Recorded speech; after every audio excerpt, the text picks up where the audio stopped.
Hi everyone. I'm glad you're here tonight. I'll be here with you, helping you relax and slowly drift off to sleep. If you enjoy these quiet stories and they help you unwind, you can gently like the video and subscribe to the channel. Alright, get comfortable, settle in. Let's begin with tonight's first story. At exactly 2:13 a.m., Daniel Mercer's phone buzzed. He almost ignored it. The room was dark except for the pale wash of streetlight bleeding through the blinds. Outside, rain whispered against the glass. The digital clock on his nightstand glowed red, 2:13. Another vibration. He groaned and rolled over, expecting a spam notification or one of those late-night group messages he always meant to mute. But when he squinted at the screen, the sleep drained from his body in a single violent rush. Maya, I'm so sorry. I didn't know who else to text. Daniel sat up. The phone trembled in his hand. Maya called her. Dead for 3 days. He stared at her contact photo, the same crooked half-smile she always made when she didn't want to show her teeth. The image hadn't changed. The number hadn't changed. It was the same thread they'd used for 2 years. His chest tightened. This wasn't possible. Maya's funeral had been on Monday. He had stood beside her white casket as rain soaked into the cemetery grass. He had watched her mother collapse. He had watched them lower her into the ground. He had watched the dirt fall. His throat went dry. Another buzz. Maya, please answer me. His fingers hovered over the screen. This was a glitch. A hack. Some cruel joke. Daniel swallowed and typed. Daniel, who is this? 3 dots appeared instantly. Typing. Stopped. Typing again. His heartbeat pounded in his ears. Maya, it's me. The room felt smaller. He slid out of bed, turning on the lamp as if light could protect him from whatever this was. Shadows jumped along the walls. He typed again, slower this time. Daniel, Maya died. The reply came almost immediately. Maya, I know. A cold wave spread through him. His hands started to shake. This wasn't funny. He tried to call the number. It rang once, twice, then went to voicemail. Her voicemail. The familiar recording hit him like a punch. Hey, it's Maya. I'm probably ignoring you, but leave something anyway. The same teasing tone. The same faint laugh at the end. Daniel hung up. His pulse thundered in his throat. He typed again. Daniel, if this is some kind of sick joke. The response interrupted him. Maya, Daniel, you were the last person who saw me alive. His stomach dropped. The room seemed to tilt. He stared at the message, rereading it until the words blurred. That wasn't public knowledge. Police had asked him not to discuss the timeline. They were still investigating. That was the word they kept using. Investigating. As if Maya had simply wandered into death by accident. He hadn't told anyone. Not even his parents. He typed slowly. Daniel, how do you know that? A pause this time. Longer. 30 seconds. A minute. He imagined someone on the other side of the screen, carefully crafting the perfect manipulation. Then, Maya, because you watched me walk toward the water. Daniel couldn't breathe. The lake. Blackridge Lake. The place they used to go when things felt too loud, too heavy. The place she had gone that night. The place they found her body. His vision tunneled. He hadn't told the police everything. He told them he dropped her off. That she wanted space. That she seemed upset. He didn't tell them about the argument. He didn't tell them about what she said right before she got out of the car. And he definitely didn't tell them that he waited. He had waited in the parking lot for nearly 10 minutes. Watching her silhouette walk down toward the dock. Watching her stop. Watching her look back. He squeezed his eyes shut. No one knew that. No one could know that. His phone buzzed again. Maya, you didn't try to stop me. His heart slammed so hard it hurt. He typed, fingers clumsy. Daniel. Stop. Who is this? Another buzz. Maya, why didn't you stop me? His breath came shallow now, almost painful. He stood up and began pacing. This had to be someone close to her. Someone who knew them. Someone who knew about the lake. His mind ran through possibilities. Her cousin Eli, who never liked him. Her friend Nora. Someone from school. But the detail about her looking back, that wasn't something anyone else saw. He hadn't told anyone. He could still see it now. Maya standing at the edge of the dock, rain soaking her hoodie, the lake swallowing the moonlight. Her face pale. She turned. Their eyes met across the parking lot. He thought she was reconsidering. He thought she'd come back. Instead, she turned again and kept walking. He had told himself she just needed air, that she wasn't going to do anything stupid. He told himself that until the police called the next morning. His phone buzzed. He flinched. Maya, I was hoping you'd run after me. The room felt suffocating. Daniel's chest tightened with something sharp and ugly. Guilt. He typed before he could stop himself. Daniel, you said you were fine. The response came instantly. Maya, I was lying. Tears blurred his vision. This wasn't real. This couldn't be real. He backed into the edge of his desk and sank into the chair. He forced himself to think logically. Someone had access to her phone. Maybe it was found with her body. Maybe someone unlocked it. Maybe. Another buzz. Maya. They said it was an accident, didn't they? His fingers froze. The police had ruled it likely accidental drowning. No sign of struggle. No sign of forced entry. No drugs in her system. Just rain liquid in deep, dark water. Accident. That word had felt like a betrayal. But also a relief. Because if it was an accident, then he wasn't responsible. He typed slowly. Daniel. Yes. The reply came slower this time. 3 dots. Stopped. 3 dots again. Maya. It wasn't. The air left his lungs. His ears rang. Not an accident. He stared at the screen as if it might explode. Daniel. What are you saying? The rain outside intensified, tapping harder against the glass. For a full minute, there was nothing. Then, Maya. I didn't fall. His pulse roared. Daniel. Then what happened? The typing bubble appeared.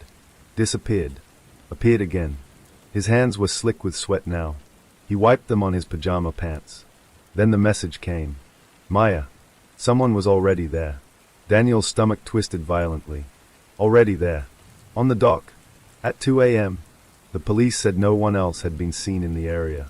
He typed, barely able to keep his hands steady. Daniel. Who? There was a long pause. Longer than any before. Daniel's mind filled the silence with images. A shadow. Footsteps. A struggle he hadn't heard from the parking lot. His heart pounded so loud it drowned out the rain. Finally. Maya. You know who? His blood ran cold. He shook his head instinctively, as if she could see him. No. No. That was impossible. He typed. Daniel. No, I don't. The response was immediate. Maya. You left me there with him. The phone nearly slipped from his grip. With him. There had been no one. He would have seen someone. Wouldn't he? Unless the figure he noticed near the trees. His chest constricted. He hadn't thought about that in days. Because it hadn't mattered. Because he told himself it was nothing. A shape near the tree line when he first pulled into the lot. A tall silhouette. Standing still. He assumed it was a fisherman. Or someone smoking. He didn't mention it to the police. Because it felt stupid. Irrelevant. Now his mouth went dry. He typed carefully. Daniel. There was no one there. 3 dots. Then. Maya. You saw him. His pulse hammered. He stood abruptly and walked to the window, pulling the blinds aside.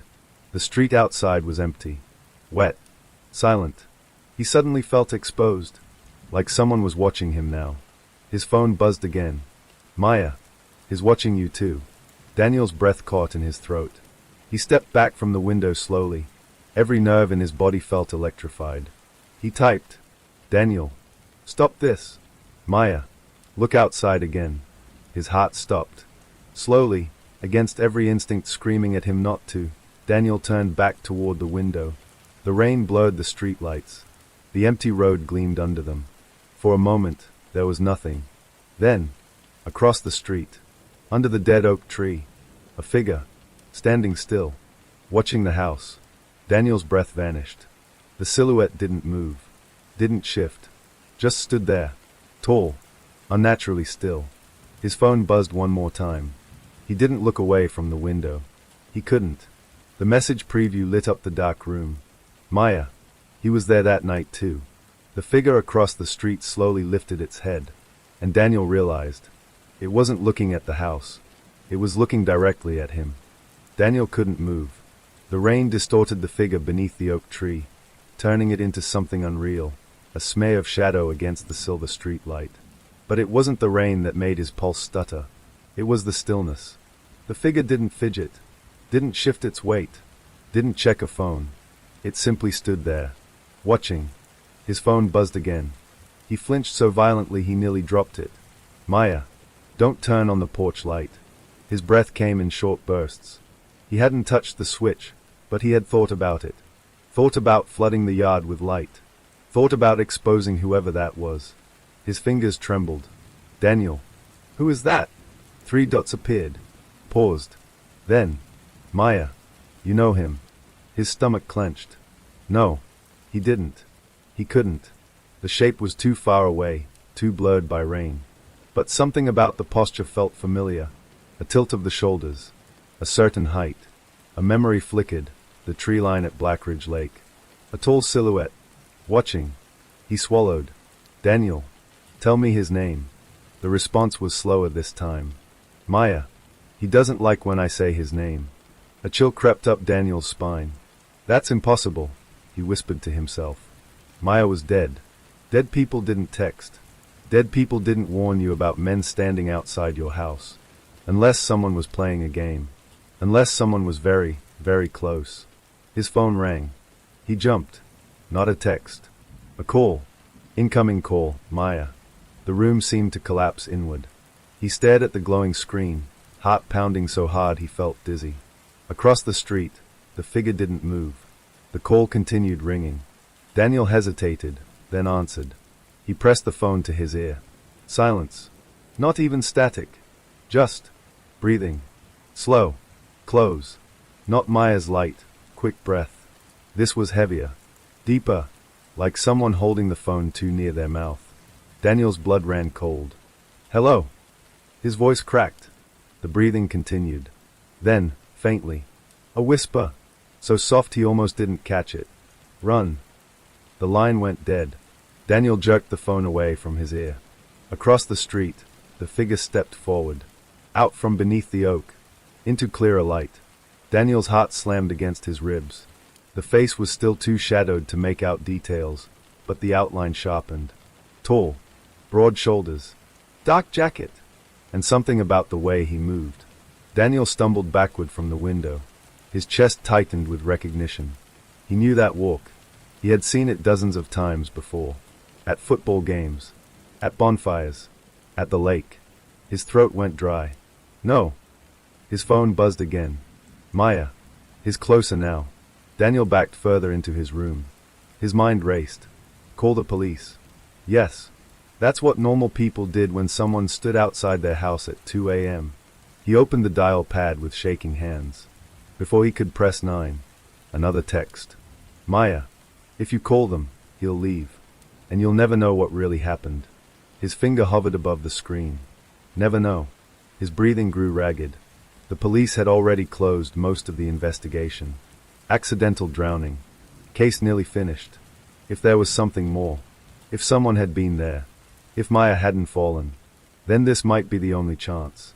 Across the street, the man took another step. Now he stood on the curb. Rain dripping from the hood of his jacket. Daniel squinted. The street light flickered slightly. And for half a second, the man's face caught the light. Daniel's stomach dropped. He knew him. Not a stranger. Not some random stalker. It was Ethan Rowe, Maya's ex-boyfriend. Daniel's jaw went slack. Ethan had been at the funeral. Ethan had hugged Maya's mother. Ethan had cried. And Ethan had hated Daniel. Publicly. Loudly. Daniel's phone buzzed again. Maya. You remember what he said at the dock? His chest tightened. Dock. Ethan wasn't at the dock. He couldn't have been. Daniel typed quickly. Daniel. He wasn't there. 3 dots. Then. Maya. He followed us. A memory cracked open in Daniel's mind. Headlights behind them. Far back. He assumed it was just another car on the road. He never checked if it turned when they did. Never checked if it parked somewhere out of sight. His pulse thundered. Across the street, Ethan stepped onto Daniel's lawn. The rain soaked his shoulders. His head tilted slightly, as if studying the house. Daniel's breathing became shallow. "What do you want?" he whispered, though Ethan couldn't hear him. Another buzz. "Maya." He said if I couldn't have him, I couldn't have anyone. Daniel's stomach twisted violently. Ethan had been possessive. Explosive. But murder? No. That was insane. His phone vibrated again. "Maya. You saw him in the trees." Daniel's knees nearly gave out. The silhouette near the tree line. The one he dismissed. The one he told himself didn't matter. His hands shook uncontrollably. Across the lawn, Ethan moved closer. Slow steps. Unhurried. Like he knew Daniel couldn't do anything. Daniel backed toward his bedroom door. His mind screamed at him to lock himself in. To run. To call the police. But the need to understand rooted him in place. His phone buzzed again. "Maya." He didn't push me. Daniel froze. "What?" Another buzz. "Maya." He didn't have to. The room felt suddenly airless. "Daniel. What does that mean?" The reply came slower now. Measured. "Maya." He told me something. A cold wave slid through Daniel's veins. Told her what? Ethan reached the bottom of the porch steps.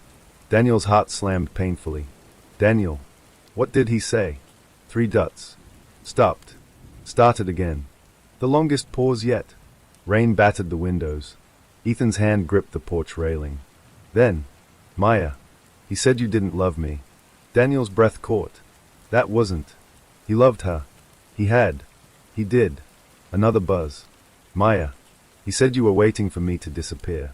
The word struck like a physical blow. "No," Daniel whispered. "That wasn't true." Was it? He thought about the argument in the car. About how tired he'd been of her sadness. About the way he said, "I can't keep doing this." Her face had fallen. Her eyes hollow.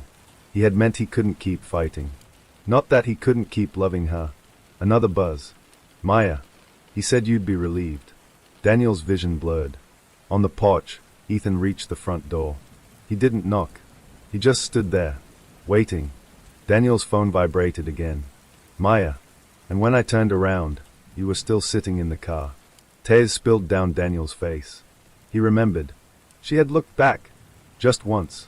And he had stayed seated. Hands on the wheel. Telling himself she'd come back. Another message appeared. "Maya." So I stepped closer to the edge. Daniel's chest constricted. "No. Maya." Because maybe he was right. A knock thundered through the house. Daniel screamed. Not a polite knock. Not hesitant. 3 heavy bangs. The front door shook. His entire body trembled. Another knock. Harder. The door rattled in its frame. His phone buzzed. "Maya. Don't open it." Daniel stumbled backward into his dresser. The knocking stopped. Silence. Thick. Oppressive. Then, a slow scraping sound. Like fingernails dragging across wood. Moving along the door. His breath hitched. He stared at his bedroom doorway. Half expecting Ethan to appear there somehow. Another text. "Maya. He wants you to feel what I felt." Daniel's stomach dropped. "What did you feel?" he whispered. The reply came almost instantly. "Maya. Alone." The scraping stopped. Silence again. Then, a soft thud against the front door. As if someone leaned their forehead against it. Daniel's pulse pounded so loud it drowned everything else out. Another buzz. "Maya." His smiling. Daniel felt something inside him snap. This wasn't just guilt. This wasn't grief. This was real. Ethan was outside. Ethan had followed them. Ethan had said something that pushed Maya closer to the edge. But, a thought cut through the panic. If Ethan hadn't pushed her, if Maya stepped forward herself, then what exactly happened? His phone vibrated again. "Maya. You need to remember." The rain slowed outside. The world seemed to hold its breath. Daniel wiped his face with shaking hands. "Remember what?" The final message came. Slowly. Deliberately. "Maya. You weren't alone either." A floorboard creaked behind him. Inside the house. Daniel's blood turned to ice. He wasn't alone. And the knocking had stopped. The floorboard creaked again. Not outside. Not the porch. Inside the house. Behind him. Daniel's entire body went rigid. The air in his bedroom felt suddenly thick, impossible to breathe. Slowly, painfully slowly, he turned toward the hallway. Darkness stretched beyond his open door. The faint glow from his bedside lamp didn't reach far enough to illuminate the corridor. It just stopped halfway, swallowed by shadow. His pulse roared in his ears. He hadn't heard the front door open. He hadn't heard glass break. But the knocking had stopped. And now something was inside. His phone buzzed in his trembling hand. He nearly screamed. Maya. He didn't come through the front. Daniel's mouth went dry. If not the front, the back door. The sliding kitchen door that never fully locked unless you lifted it slightly. He had meant to fix that. He just hadn't. Another faint sound. A slow shift of weight on wood. Someone careful. Someone patient. Daniel's breathing became shallow. He backed into his room and shut the door quietly, turning the lock with shaking fingers. Click! The sound felt too loud. He pressed his back against the door, heart slamming against his ribs. His phone vibrated again. Maya. He did this before. Daniel frowned through the terror. Before? What did that mean? His mind raced. Another message. Maya. At the lake. His stomach twisted. You're wrong, he whispered. There hadn't been anyone on the dock. He would have seen. Wouldn't he? Unless he wasn't looking at the right thing. A memory stirred. Unwelcome. Fragmented. He remembered sitting in the car. Rain hitting the windshield. Wipers squeaking back and forth. Maya walking toward the dock. He remembered glancing at his phone. Just for a second. Just long enough to see a notification from Ethan. A missed call. Another. He had ignored them. But that meant Ethan knew where they were. Daniel's breath hitched. His phone buzzed again. Maya. You left the engine running. His eyes widened. Yes. He had. The low hum beneath him. Headlights on. Illuminating the dock. But also, casting long shadows across the trees. Shadows that moved. Daniel's stomach lurched. There had been movement. Not just a silhouette. Something closer. Behind him. A floorboard creaked again in the hallway. Closer this time. Daniel's pulse spiked. He looked around frantically for something, anything, to use as a weapon. His gaze landed on the metal lamp beside his bed. He grabbed it, yanking the cord from the wall. The bulb shattered against the floor, plunging his room into darkness. Only his phone screen lit his face now. Another buzz. Maya. He stood behind your car. Daniel's heart stopped. Behind. His breath came in short, sharp bursts. No, that wasn't possible. He would have seen someone in the rearview mirror. Wouldn't he? Unless he never looked. He remembered staring straight ahead, avoiding the mirror, avoiding the dock, avoiding everything. His phone vibrated again. Maya. You didn't want to see. A wave of nausea rolled through him. Another creak in the hallway. Now right outside his door. Daniel held his breath. Silence. Then, a slow, deliberate twist of the doorknob. It rattled softly against the lock. Daniel nearly collapsed. His hands gripped the lamp base so tightly his knuckles turned white. The doorknob twisted again. Slower. Testing. His phone buzzed. Maya. He likes when you're scared. Daniel's heart pounded violently. The knob stopped moving. Silence filled the hallway. Then footsteps. Retreating. Not running. Not rushed. Just slow steps moving away. Daniel sagged slightly against the door. But his phone vibrated again. Maya. He wants you to remember first. Remember what? Daniel whispered. The typing bubble appeared. Paused. Appeared again. Maya. The fight. His chest tightened painfully. The fight in the car. He squeezed his eyes shut. Rain. Tension. Her voice shaking. You don't understand, she had said. I'm trying, he had snapped back. You're tired of me. That's not what I said. It's what you meant. He had gripped the steering wheel. I can't keep carrying you. The words echoed in his skull now like a gunshot. Carrying you. Her face had gone pale. So I'm a burden. He hadn't answered fast enough. And silence can be louder than any scream. His phone buzzed again. Maya. He heard everything. Daniel's eyes snapped open. He hadn't thought about that. If Ethan was behind the trees, if he was closer than Daniel realized, he would have heard every word, every crack in their relationship, every doubt. Another buzz. Maya. He told me you were already halfway gone. Tears streamed down Daniel's face. No, he whispered. But hadn't he been? Emotionally exhausted, frustrated, scared he wasn't enough to fix her sadness. He had felt relief when she stepped out of the car. Relief at the quiet. Relief at not having to argue anymore. The realization hit him like ice water. His phone vibrated again. Maya, that's the thing you forgot. His chest tightened painfully. The hallway went silent.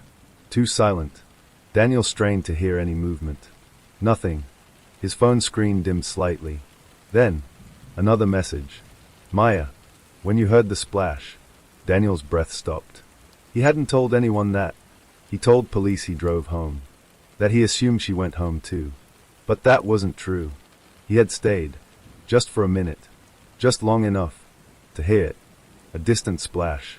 Muted by rain. He had frozen. Heart racing. Staring at the dock. Waiting for her to resurface. She didn't.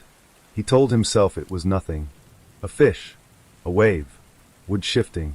Anything but what it was. His phone buzzed again. Maya, you locked the doors. Daniel's knees buckled. He remembered. The automatic click. Instinctive. Protective. He didn't get out. He didn't run toward the dock. He just sat there. Frozen. Terrified of what he might see. Another buzz. Maya, he was standing right behind you. A strangled sound escaped Daniel's throat. He remembered a shadow crossing the rear windshield. Just briefly. He told himself it was rain distortion. But what if it wasn't? What if Ethan had walked up silently? Watched him choose not to move. Watched him sit there while Maya disappeared into black water. The thought crushed him. Another vibration. Maya, he knows what you did. I didn't do anything, Daniel whispered hoarsely. That was the problem. He hadn't done anything. Another creak echoed from downstairs. Daniel's heart slammed back into panic mode. Footsteps again, but slower now. Moving through the living room. As if whoever it was felt no urgency at all. His phone buzzed. Maya. His in the kitchen. Daniel's breath hitched. The kitchen was directly below him. He imagined Ethan standing there. Wet jacket dripping onto tile. Looking around calmly. Another message. Maya. He came tonight because you remembered. Daniel's mind spun. Remembered what? Another buzz. Maya. You saw his face in the rearview mirror. Daniel's blood ran cold. A flash of memory tore through him. He had looked. Just once. After the splash. In the mirror. And for half a second. A face. Close to the glass. Eyes wide. Smiling. Daniel had gasped and whipped around. But there was nothing there. He told himself it was shock. Grief. Imagination. But what if it wasn't? What if Ethan had crouched behind the car? Close enough to see Daniel's expression. Close enough to understand that Daniel wasn't going to move. Another text appeared. Maya. He watched you drive away. Daniel collapsed to his knees. The weight of it crushed him. He hadn't called for help. Hadn't searched the dock. Hadn't even rolled down the window to shout her name. He had driven away. Because he was afraid. And Ethan had seen that. Footsteps creaked on the staircase now. Slow. Measured. Coming up. Daniel's entire body trembled violently. His phone buzzed again. Maya. He thinks you're just like him. Daniel's breathing fractured. No. Another step on the stairs. Closer. Maya. He thinks you let me drown. The words sliced through him. Another step. The stairs groaned under weight. Daniel clutched the lamp tighter. His vision blurred with tears. His phone vibrated one last time. Maya. Did you? The footsteps stopped outside his bedroom door. Silence. Then, a slow knock. Not violent. Not angry. Just 3 soft taps. Daniel stared at the door. His heart pounded so hard he felt dizzy. On the other side, a voice finally spoke. Low. Calm. Familiar. Daniel, Ethan said gently. We need to talk. Daniel's blood turned to ice. Because the voice didn't sound angry. It didn't sound unstable. It sounded patient. And that was far more terrifying. Daniel. Ethan's voice came again from the other side of the door. Soft. Measured. Almost kind. Open the door. Daniel stayed frozen on his knees, clutching the broken lamp base like it was the only thing anchoring him to reality. His breath came in shallow, uneven pulls. The hallway light flicked on. A thin blade of brightness sliced through the crack beneath his bedroom door. His phone buzzed in his hand. He flinched. Maya. Don't believe him. Daniel swallowed hard. Ethan knocked again. 3 gentle taps. Daniel, I know you're in there. The calmness in his voice was suffocating. No rage. No shouting. Just certainty.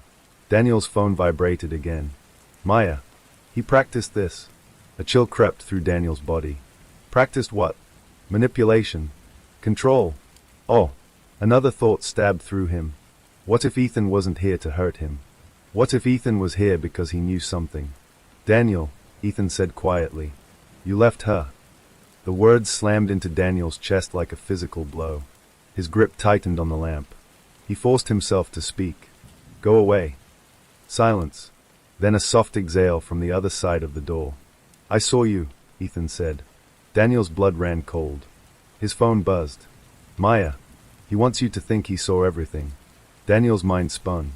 Everything? Another knock. Not on the door this time. Lower. As if Ethan leaned his forehead against it. You didn't even get out of the car, Ethan murmured. Daniel's chest constricted. His throat burned. You don't know that. Daniel shot back, but his voice trembled. A pause. Then, I was closer than you think. Daniel's pulse roared. His phone vibrated again. Maya. His lying about one thing. Daniel's mind raced. Which thing? Outside the door, Ethan shifted his weight. The wood creaked faintly. I tried to stop her, Ethan continued. But she didn't listen to me either. Daniel's breath caught. Either? The word echoed. His phone buzzed. Maya. Ask him what he said. Daniel's heart pounded painfully. He swallowed. What did you say to her? Daniel asked. Silence. The hallway light hummed faintly. Rain tapped against the windows again, softer now. Finally, I told her you were scared of her, Ethan said. Daniel's stomach twisted violently. That wasn't. He wasn't scared of her. Was he? His phone vibrated. Maya. He told me you were relieved. Daniel's throat tightened. That's not true, Daniel whispered, more to himself than to Ethan. Ethan's voice lowered. You looked relieved. Daniel's entire body went cold. He remembered that feeling. The quiet in the car after she walked away. The absence of tension. The horrible, fleeting sense of peace. He had hated himself for it later. But it had been there. His phone buzzed again. Maya. That doesn't mean you wanted me gone. Daniel squeezed his eyes shut. On the other side of the door, Ethan's tone shifted slightly. She was standing at the edge, he said. And she kept looking back at you. Daniel's breathing became ragged. You were just sitting there. Tears slid down Daniel's face. I didn't know, his voice broke. You heard the splash, Ethan said quietly. Daniel's heart stopped. He hadn't told anyone that. Police hadn't known. His parents hadn't known. No one. His phone buzzed violently in his shaking hand. Maya. He didn't hear it. Daniel's eyes flew open. What? Ethan's voice came again. I heard you start the engine. Daniel's pulse spiked. Start the engine. The engine had already been running. Hadn't it? Oh. Daniel's memory wavered. He remembered turning the key. Didn't he? His mind felt slippery. Unreliable. Another buzz. Maya. You turned it off. Daniel's breath hitched. Turned it off. That couldn't be right. Why would he? A sharp image cut through the fog. The engine dying. The silence afterward. The rain louder without the hum. His chest tightened painfully. He had turned it off. Because he didn't want to waste gas. Because he thought she'd be back in a minute. His phone buzzed again. Maya. That's when he walked closer. Daniel's heart pounded violently. Behind the car. A shadow. Movement. He hadn't imagined that. Ethan's voice dropped even softer. You sat there a long time. Daniel felt dizzy. I was waiting, he whispered. For what? Ethan asked. Daniel didn't have an answer. For her to come back. For the splash to undo itself. For the night to rewind. For responsibility to disappear. His phone vibrated again. Maya. You were waiting for someone else to move. The realization struck him like lightning. He had been waiting. For Ethan. For someone. Anyone. To act first. So he wouldn't have to. Outside the door, Ethan's hand touched the knob again. Slow. Testing. You know what she said to me? Ethan asked. Daniel's stomach churned. What? A pause. She said she didn't want to feel like a weight anymore. Daniel's chest collapsed inward. He had used that word. Not directly, but close enough. His phone buzzed. Maya. He didn't push me. Daniel's head spun. If Ethan didn't push her, if he didn't shove her, if there was no struggle, then what exactly happened? Ethan's voice cracked slightly now. She stepped forward, he said. Daniel's pulse thundered. I reached for her. Silence hung heavy between them. But I was too far. Daniel's breathing faltered. You're lying, Daniel whispered. But he didn't sound convinced. His phone buzzed. Maya is telling you his version. Daniel's mind fractured under the weight of it. Version. There were 2 people on that dock. 2 witnesses. 2 stories. And 1 girl in the water. Ethan's voice lowered further. You didn't even open the car door. Daniel squeezed his eyes shut. He remembered his hand hovering over the handle. He remembered thinking, if I get out, it becomes real. And he had chosen not to make it real. Not yet. Another vibration in his palm. Maya. You froze. The word hit differently than the others. Froze. Not abandoned. Not relieved. Frozen. Daniel's chest heaved. I was scared, he whispered. Outside, Ethan exhaled. So was I. The simplicity of it shattered something in Daniel. Fear. Not hatred. Not violence. Fear. His phone buzzed again. Maya. He didn't stay after you left. Daniel's eyes snapped open. What? Ethan continued softly. When you drove away. I called 911. Daniel's heart stopped. No. That couldn't. The police report said a jogger found her body the next morning. Ethan's voice remained steady. I couldn't see her in the DAC, he said. I thought maybe she'd grabbed onto something. Daniel's mind reeled. If Ethan called 911, why wasn't that in the report? Why didn't police say he was there? His phone buzzed again. Maya. Ask him what name he used. Daniel's throat tightened. What name did you give them? Daniel asked. Silence. Longer this time. The hallway light hummed. Rain tapped the roof. Finally. I didn't, Ethan admitted. Daniel's stomach twisted. What? I hung up. Daniel felt like the air had been punched out of him. Why? Ethan's voice dropped to barely a whisper. Because I panicked. The truth hung there. Ugly. Heavy. Real. 2 boys. 2 moments of fear. 2 failures. His phone buzzed again. Maya. Neither of you pushed me. Daniel's chest constricted painfully. Then what? Another message. Maya. But neither of you jumped in. The words crushed him. Outside the door, Ethan slid down slowly against the wall. Daniel could hear it. Fabric scraping wood. You think I don't see her every night? Ethan said quietly. Daniel's breathing stuttered. You think I don't hear it? The splash. The silence after. Daniel pressed his forehead against the door. On the other side, only inches away, Ethan mirrored him. 2 silhouettes separated by wood.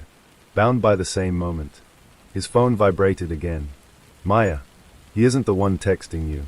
Daniel's blood ran cold. What? Another buzz. Maya. I am. The hallway light flickered. Once. Twice. Then went out. Darkness swallowed the house.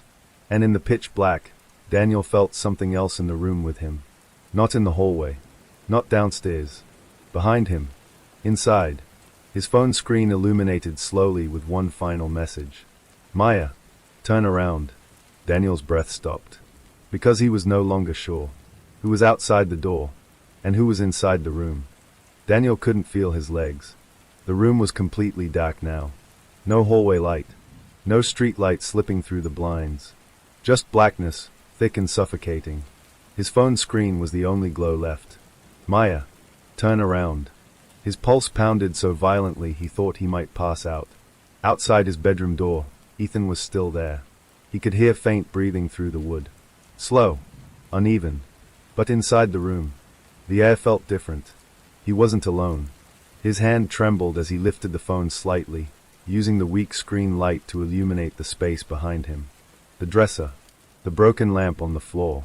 The closet door slightly ajar. Nothing. His chest tightened.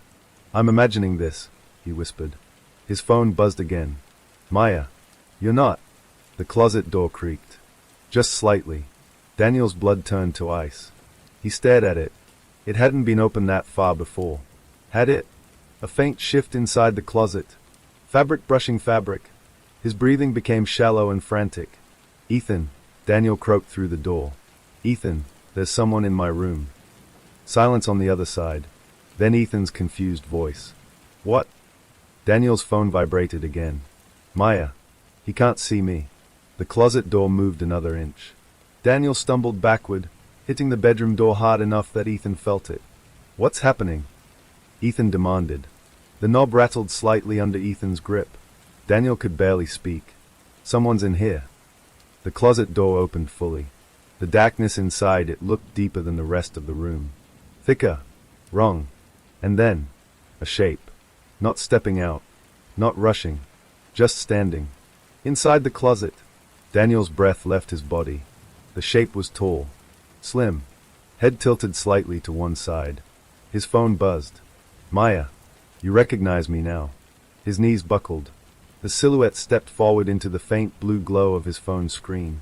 Long hair. Wet. Clinging to a pale face. Eyes open. Too open. Water dripping silently from the ends of her sleeves onto his bedroom floor. Daniel's mind shattered. No. Her lips didn't move. But his phone vibrated again. Maya. You didn't look back when I needed you to. His throat closed. I did look back, he whispered. The figure tilted her head slightly. His phone buzzed. Maya. But you didn't move. Behind him, Ethan pounded the door now. Daniel, open the door. The handle shook violently. Daniel couldn't move. Couldn't blink. Maya took one slow step forward. Water pooled at her feet. The room smelled faintly like lake water. Cold. Metallic. His phone buzzed again. Maya. Do you remember what I said before I walked away? His brain scrambled through memory. Rain. Her face streaked with tears. I can't do this anymore, she had said. He thought she meant the relationship. He had snapped back. Then don't. The word echoed in his skull now like a gunshot. Don't. His chest imploded. You meant us, Daniel choked. The figure stood closer now. Close enough that he could see the bruising around her wrists. Faint. Dark. His stomach twisted violently. Bruises? His phone buzzed again. Maya. I meant everything. A scream built in his throat but never escaped. Behind him, Ethan rammed the door with his shoulder. Wood splintered slightly. Daniel. Maya lifted her arm slowly. Not accusing. Not attacking. Just pointing. Toward the bedroom door. His phone vibrated again. Maya. He isn't the only one who froze. Daniel's pulse thundered. What does that mean? Another buzz. Maya. You saw my hands. His heart stuttered painfully. Her hands. At the dock. She had gripped the wood railing before stepping closer. He remembered her fingers trembling. He remembered noticing how cold she looked. But he hadn't. His stomach dropped. He hadn't noticed the bruises. Or had he? A flash tore through him. Earlier that week. At her house. When he grabbed her wrist during an argument. Not hard. Not violent. Just frustrated. But hard enough that she had pulled away. Hard enough that faint marks had appeared. His breath hitched violently. No, he whispered. The figure's head tilted again. His phone buzzed. Maya. You think you didn't hurt me. Tears blurred his vision. I would never. Another buzz. Maya. You didn't push me. Relief flickered. Then. Maya. But you weren't gentle either. The words crushed him. Behind him, Ethan crashed into the door again. The wood cracked louder this time. Move away from the door. Ethan shouted. Daniel didn't move. He couldn't take his eyes off her. Maya stepped closer still. Now only a few feet away. Water dripped from her hair onto the carpet. Except, the carpet wasn't wet. Daniel blinked. The water was there, but not soaking in, not spreading. It just vanished. His breath trembled. His phone buzzed again. Maya. I didn't jump because of him. Daniel's mind reeled. Another buzz. Maya. I didn't jump because of you. His heart stopped. What? The figure's eyes softened slightly. Another message appeared. Maya. I slipped. Daniel's stomach dropped. Slipped. Another buzz. Maya. The dock was wet. The rain. The wood slick. Her shoes. He remembered her stepping sideways. The faint skid sound. His heart slammed painfully. He had assumed intention. Ethan had assumed intention. Police had labeled it accidental, but neither of them actually saw her fall. They just heard the splash. Another buzz. Maya. When I reached up, Daniel's chest constricted. Reached up. He remembered something. A sound. Not just the splash. A scraping noise. Wood. Nails. Another vibration. Maya. I thought one of you would grab me. Daniel's breath shattered. He remembered now. A shadow leaning over the dock edge. He had assumed it was Ethan. Ethan had assumed it was him. Both thinking the other was closer. Both frozen. Both waiting. Another buzz. Maya. But neither of you moved fast enough. Daniel collapsed fully to the floor. The lamp rolled from his hand. Behind him, the bedroom door splintered as Ethan forced it open. Light from the hallway spilled in. Ethan stumbled inside. And froze. The room was empty. No water. No figure. Just Daniel on the floor. Sobbing. What happened? Ethan demanded. Daniel looked toward the closet. Closed. Dark. Still. His phone buzzed one last time. He lifted it slowly. Maya. It wasn't murder. Relief and horror tangled together inside him. Another buzz. Maya. It was hesitation. Daniel's chest tightened painfully. Ethan knelt in front of him. What is wrong with you? Daniel looked up at him, tears streaking his face. We both froze, he whispered. Ethan's expression faltered. Confusion. Fear. Guilt. The phone vibrated again. Maya. But one of you is still lying. Daniel's blood ran cold. He slowly lifted his eyes to Ethan. Did you really call 911? He asked quietly. Ethan's face went pale. And for the first time that night, Ethan didn't answer. The room was silent except for Daniel's ragged breathing. Ethan was still kneeling in front of him. The broken bedroom door hung crooked on its hinges behind him. Did you really call 911? Daniel repeated. Ethan's face had gone almost gray. For a second, neither of them moved. Then Ethan stood abruptly. I told you I panicked, he said quickly. I dialed. I hung up. It didn't connect. Daniel stared at him. You said you called. I did call. That's not the same thing. Ethan's jaw tightened. You think I killed her? The question hung heavy between them. Daniel's phone buzzed softly in his hand. Both boys flinched at the sound. Daniel glanced down. Maya. He didn't call. A chill spread through him. You didn't call, Daniel whispered. Ethan's expression shifted, anger flashing briefly. You weren't even on the dock, Ethan snapped. You were sitting in your car. Daniel pushed himself to his feet. You said you were closer than I think. I was.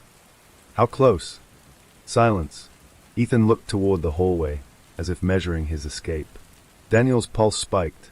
How close? He demanded again. Ethan's voice dropped. Close enough to see her slip. Slip.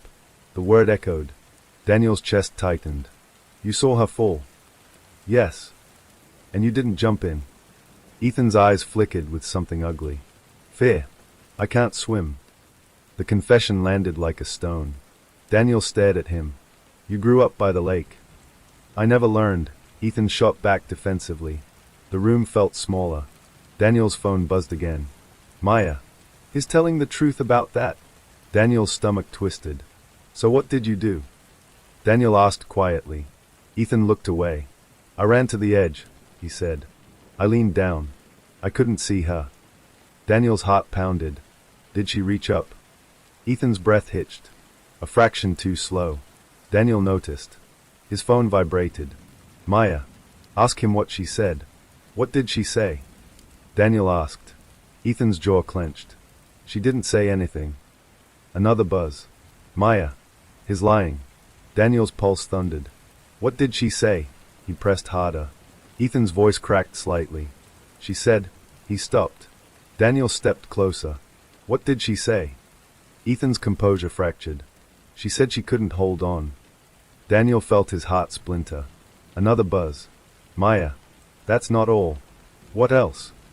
Daniel demanded. Ethan shook his head. That was it. Daniel's breathing grew uneven. The room felt charged. His phone vibrated again. Maya. She said your name. Daniel's stomach dropped. What else did she say? He whispered. Ethan's eyes filled with something raw. She said, Daniel. The sound of his own name felt like a blade. Daniel staggered slightly. She thought you were closer, Ethan added quietly. The weight of it crushed him. She thought you were the one leaning over. Daniel's vision blurred. Because in that moment, both boys had been there. Both shadows at the dock. Both too afraid to move. His phone buzzed again. Maya. He grabbed my hand. Daniel's breath stopped. What? He whispered. Ethan stiffened. What? Daniel stared at him. Did you grab her hand? Ethan didn't answer. His silence was enough.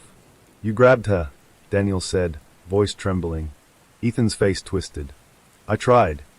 Another buzz. Maya. He lost his grip. Daniel's heart pounded painfully. Why didn't you tell the police that? He demanded. Ethan's expression hardened instantly.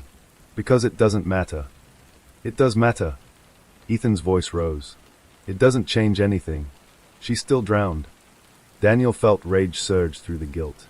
You let them call it an accident. It was an accident.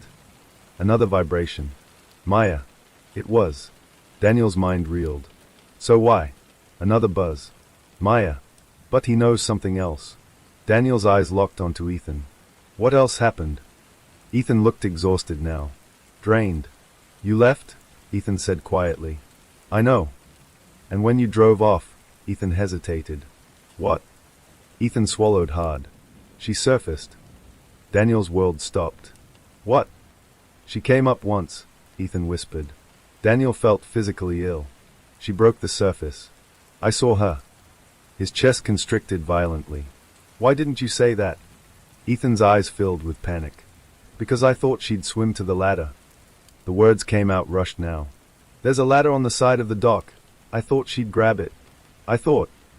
His voice broke. I thought she'd be fine. Daniel's phone buzzed. Maya. I was tired. The word landed differently. Tired. Daniel remembered how exhausted she'd been lately. Emotionally. Physically. I couldn't see her anymore, Ethan continued. The rain was heavy. I thought she'd climbed out on the other side. But you didn't check. Ethan didn't respond. Daniel's phone vibrated again. Maya. He left too. Daniel felt dizzy.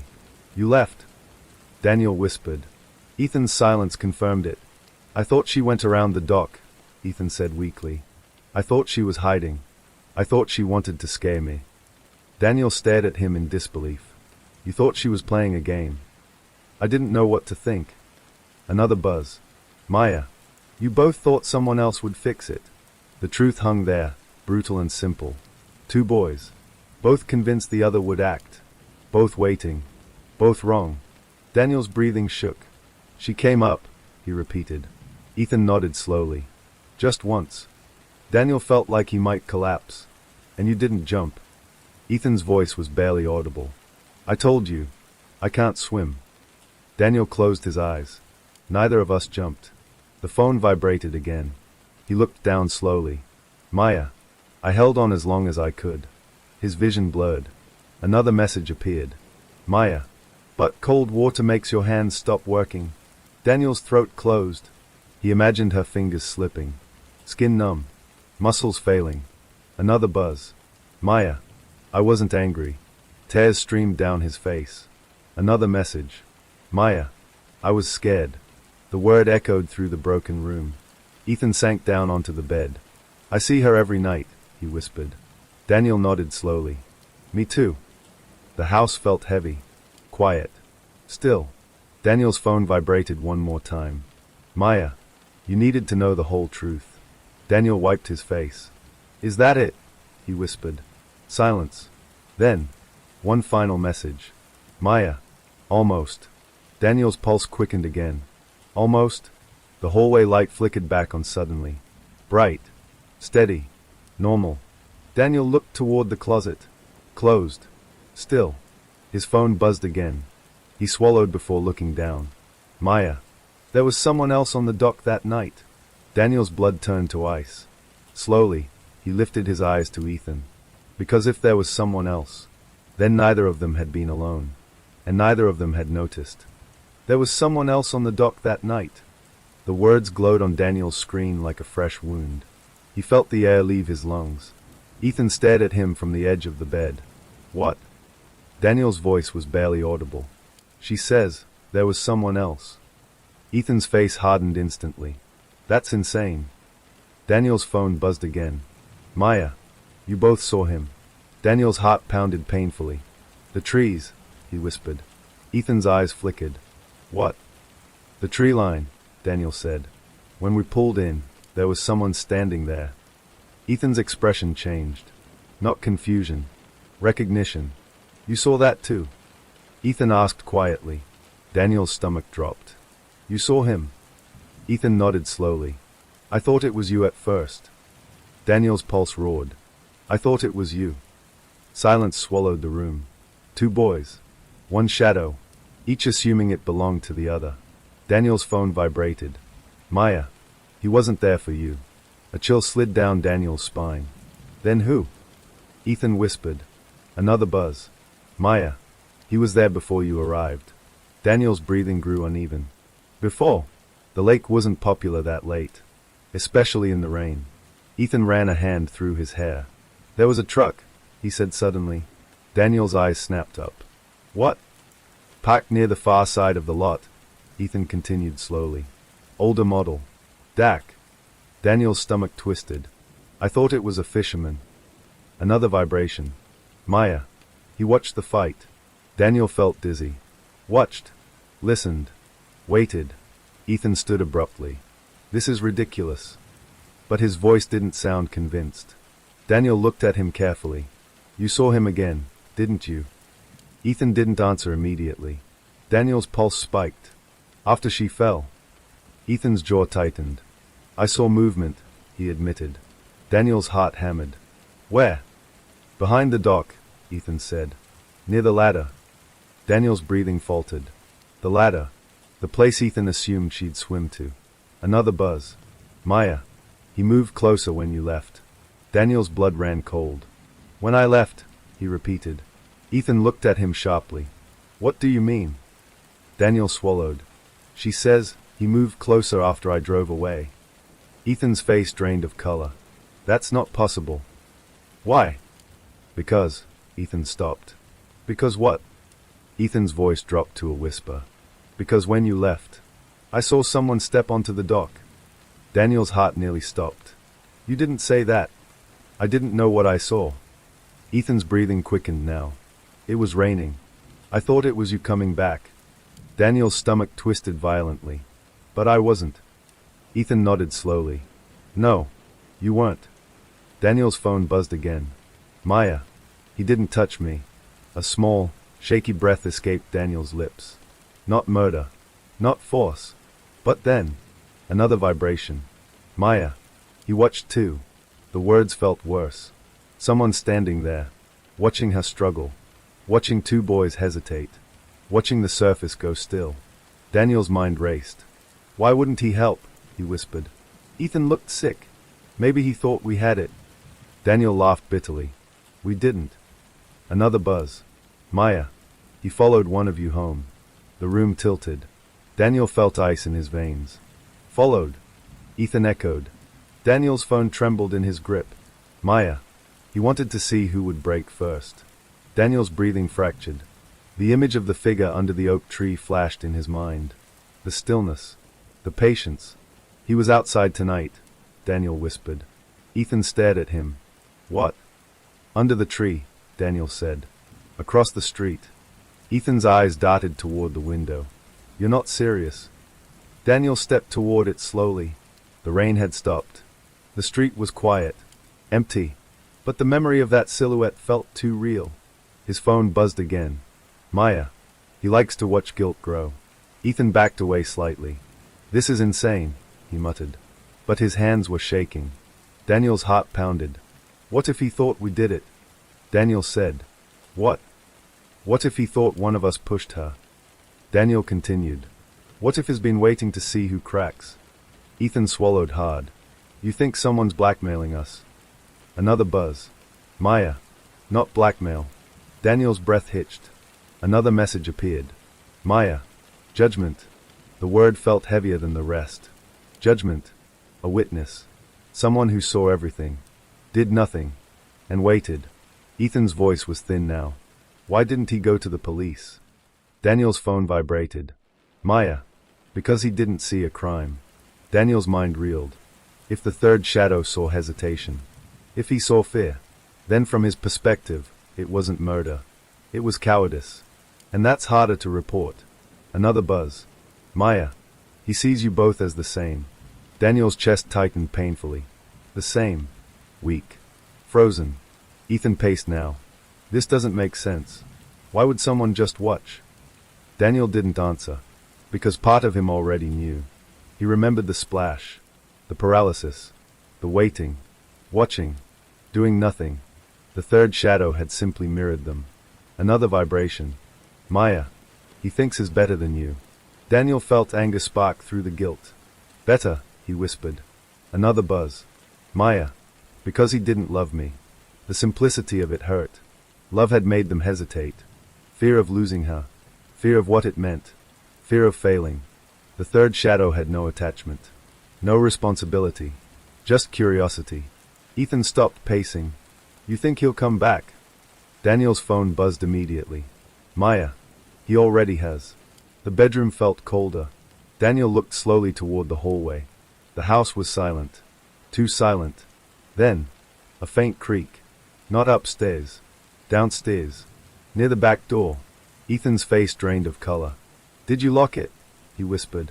Daniel's stomach dropped. He couldn't remember. His phone vibrated again. Maya. He wants to hear you admit it. Daniel's pulse thundered. Admit what? Another buzz. Maya. That you chose not to jump. The creak downstairs came again. A slow, deliberate step on tile. Ethan's breathing quickened. Daniel felt his heart in his throat. The third shadow. Not guilt. Not memory. Not grief. Someone real. Someone who had been there that night. Someone who knew exactly what happened. And who now was inside the house. His phone buzzed one last time. Maya. He's been patient long enough. A shadow moved at the bottom of the staircase. Not Ethan. Not Daniel. Someone taller. Broader. Standing in the dark. Watching them from below. And this time, neither of them could pretend they hadn't seen him. The shadow at the bottom of the stairs didn't move. Daniel's lungs burned from holding his breath. Ethan whispered, "Call the police." But neither of them moved. Because the man below wasn't charging. Wasn't yelling. He was simply standing there. Watching. A step creaked beneath him as he shifted his weight. Then a calm voice floated up the staircase. "You boys took your time." Daniel's blood froze. Not Maya's voice. Not a ghost. A man. Real. Steady. Certain. Ethan swallowed hard. "Who are you?" The man stepped forward just enough for the hallway light to catch his face. Mid-40s. Rain jacket. Trim beard. Eyes that didn't blink enough. Daniel recognized him. The truck. The far side of the lot. "I've seen you before," Daniel breathed. The man gave a slight smile. "Yes," he said. "You have." His gaze moved between them slowly. "You left her." The words landed heavier than any scream. Ethan's voice cracked. "We didn't." "You hesitated," the man corrected softly. Silence. Because it was true. The man stepped onto the first stair. Not threatening. Measured. "You argued for 3 minutes and 42 seconds. Daniel's stomach twisted. "You timed it." Ethan whispered. The man ignored him. "You both looked at the water," he continued. "You both stepped forward. Another step up. You both stepped back." Daniel felt sick. "I thought she could swim," Ethan said weakly. "So did you," the man said, looking at Daniel. Daniel's throat tightened. Another step. "I thought one of you would jump," the man continued calmly. "But I wanted to see who loved her more." Daniel's heart slammed painfully. "You are testing us," he whispered. The man's eyes darkened. "No," he said. "I was studying you." He climbed another step. "I'm a behavioral analyst," he said. "Or I was." Daniel blinked. "What?" The man's jaw tightened slightly. 17 years ago, my daughter drowned. The air vanished from the room. I was 10 feet away, he continued evenly. I hesitated. I told myself someone else would move first. Ethan's face paled. She didn't come back up. Silence swallowed the staircase. The man looked at them with something worse than anger. Recognition. I've spent years studying that moment, he said. Why we freeze. Why we wait. Why we assume someone else will act. Daniel's chest felt crushed. You watched her drown to prove something. Ethan whispered. The man's voice sharpened. No. I watched to see if you were different. Another step. Closer now. You weren't. Daniel's phone buzzed. All three of them looked at it. Maya. He couldn't save her either. The man's eyes flicked to the glowing screen. What is that? He asked. Daniel's hand trembled. It's her. The man stared at him for a long moment. That's not possible. Another buzz. Maya. Ask him what he did after. Daniel swallowed. She says, ask what you did after. The man's face changed. Just slightly. What do you mean? Another vibration. Maya. The report he never filed. Ethan looked confused. What report? The man's jaw tightened. I called 911, he said sharply. Another buzz. Maya. But you never told them you were there before. The staircase felt too small. The man's breathing shifted. How would you know that? Daniel felt his pulse racing in his ears. You were there early, he said slowly. Before we arrived. The man didn't deny it. I go there every year, he admitted. On the anniversary. Daniel's stomach dropped. The same night. Every year. You saw us pull in, Daniel whispered. Yes. And you stayed hidden. Yes. Ethan shook his head in disbelief. You let this happen. The man's voice snapped. I didn't push her. No, Daniel said quietly. You just watched. Silence. The accusation hung heavy. The man stepped up another stair. You think you're better than me? He asked. Daniel felt something shift inside him. For weeks, guilt had eaten him alive. But now, it wasn't just theirs. You could have jumped, Daniel said. The man's face hardened. So could you. Another buzz. Maya. All three of you waited. The truth landed between them like a dropped weight. 3 people on the shore. 3 opportunities. 0 action. The man's shoulders sagged for the first time. I thought, if I stepped in, it would erase what happened to my daughter, he said quietly. But when she fell in, I froze again. His voice cracked slightly.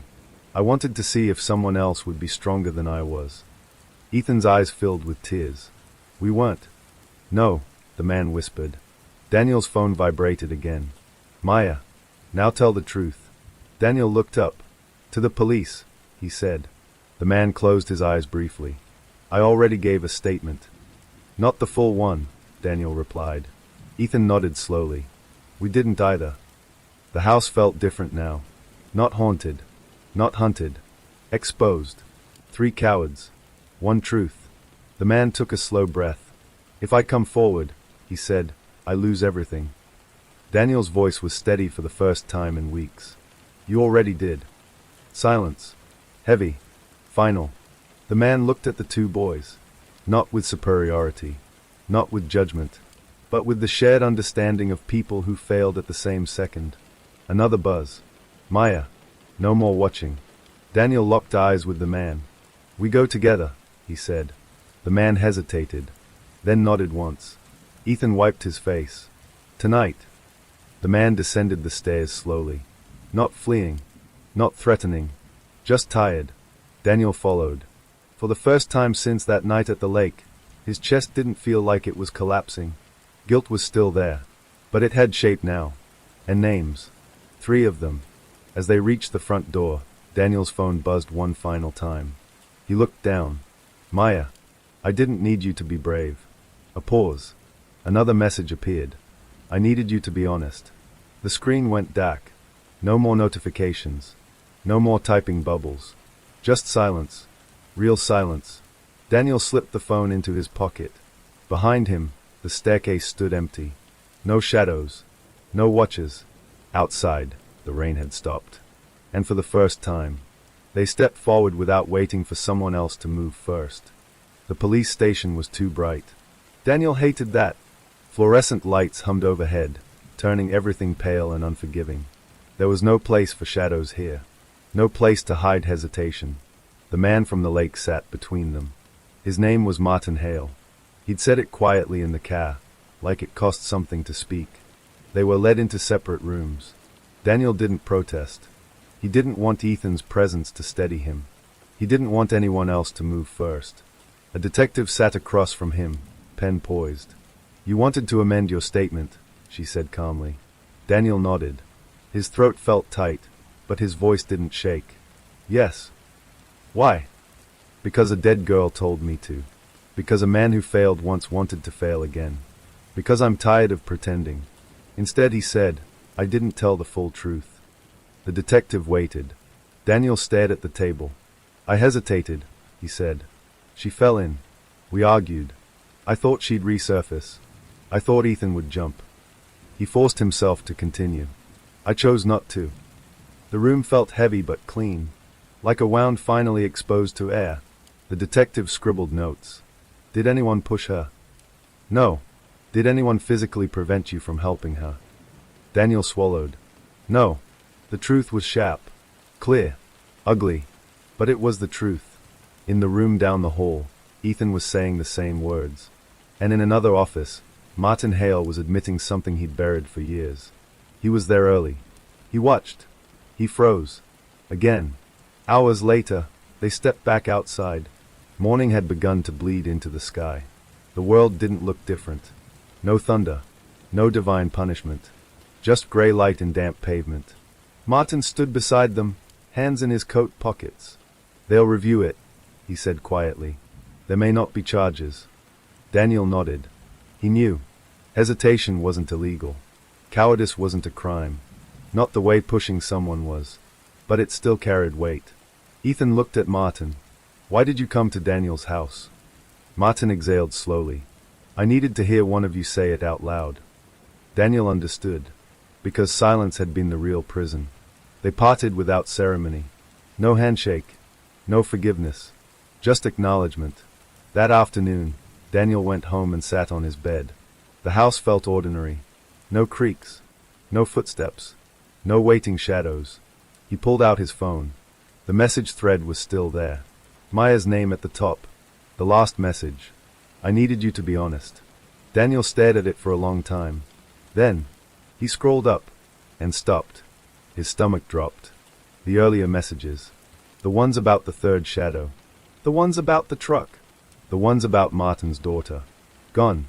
Only a handful remained. The final ones. About honesty. Daniel's pulse quickened. He checked the timestamp. The first message had come at 10:42 p.m., but his phone showed no outgoing replies from him. No record of a conversation. Just a single incoming message from Maya's number at 10:42 p.m. Tell the truth. Nothing else. No typing bubbles. No back and forth. No warnings. No details about the truck. Daniel's breathing grew shallow. He flipped to his call logs. Nothing. No strange numbers. No unknown contacts. He opened his messages with Ethan. There were texts from last night. Panicked ones. "Ethan, there's someone downstairs. Daniel, answer me. Are you seeing this too?" Daniel's chest tightened. Seeing what? He scrolled further. There were no texts from Ethan about Maya messaging him. No screenshots. No discussion about her words. Daniel called him immediately. Ethan answered on the first ring. "Do you still have the messages?" Daniel asked. Silence. "What messages?" Daniel's stomach dropped. "From her." Ethan's voice was confused. "Daniel, she never texted me." The room tilted. "You were in my room. You saw them." "Daniel," Ethan said slowly, carefully. "You showed me your phone." "Yes." There was only one message. Daniel felt ice spread through his chest. "What?" It said, "Tell the truth." "That's it." Daniel's pulse roared. "No," he whispered. There were dozens. Silence on the other end. "Daniel," Ethan said quietly, "you were the one who said there was someone else at the dock." The world seemed to narrow. "You said she told you." Daniel's mind raced. the third shadow, the truck, the daughter, the specifics. How had he known? How had he described things Martin later confirmed? Unless Daniel's breath caught. Unless Martin had said those things first. Unless Daniel had filled in the blanks. Unless guilt had built a voice and given it Maya's name. Ethan's voice came softly through the phone. You've barely slept in weeks. Daniel stared at the blank message thread. Just 3 words. Tell the truth. No haunting paragraphs. No supernatural warnings. Just a single sentence. The rest came from him. His need to be judged. His need to confess. His need to believe Maya was demanding it. Daniel sat very still. Maybe grief had a voice. Maybe guilt borrowed the faces of the dead. Or maybe, just maybe, the water keeps what it takes, and returns only what we're ready to face. That night, Daniel went to the lake alone. No rain, no storm, just still water under a quiet sky. He stood at the edge of the dock, the place where it happened, the place he froze. He closed his eyes. I'm sorry, he whispered. The lake didn't answer. It didn't need to, because for the first time, he didn't wait for someone else to speak back. The lake was silent.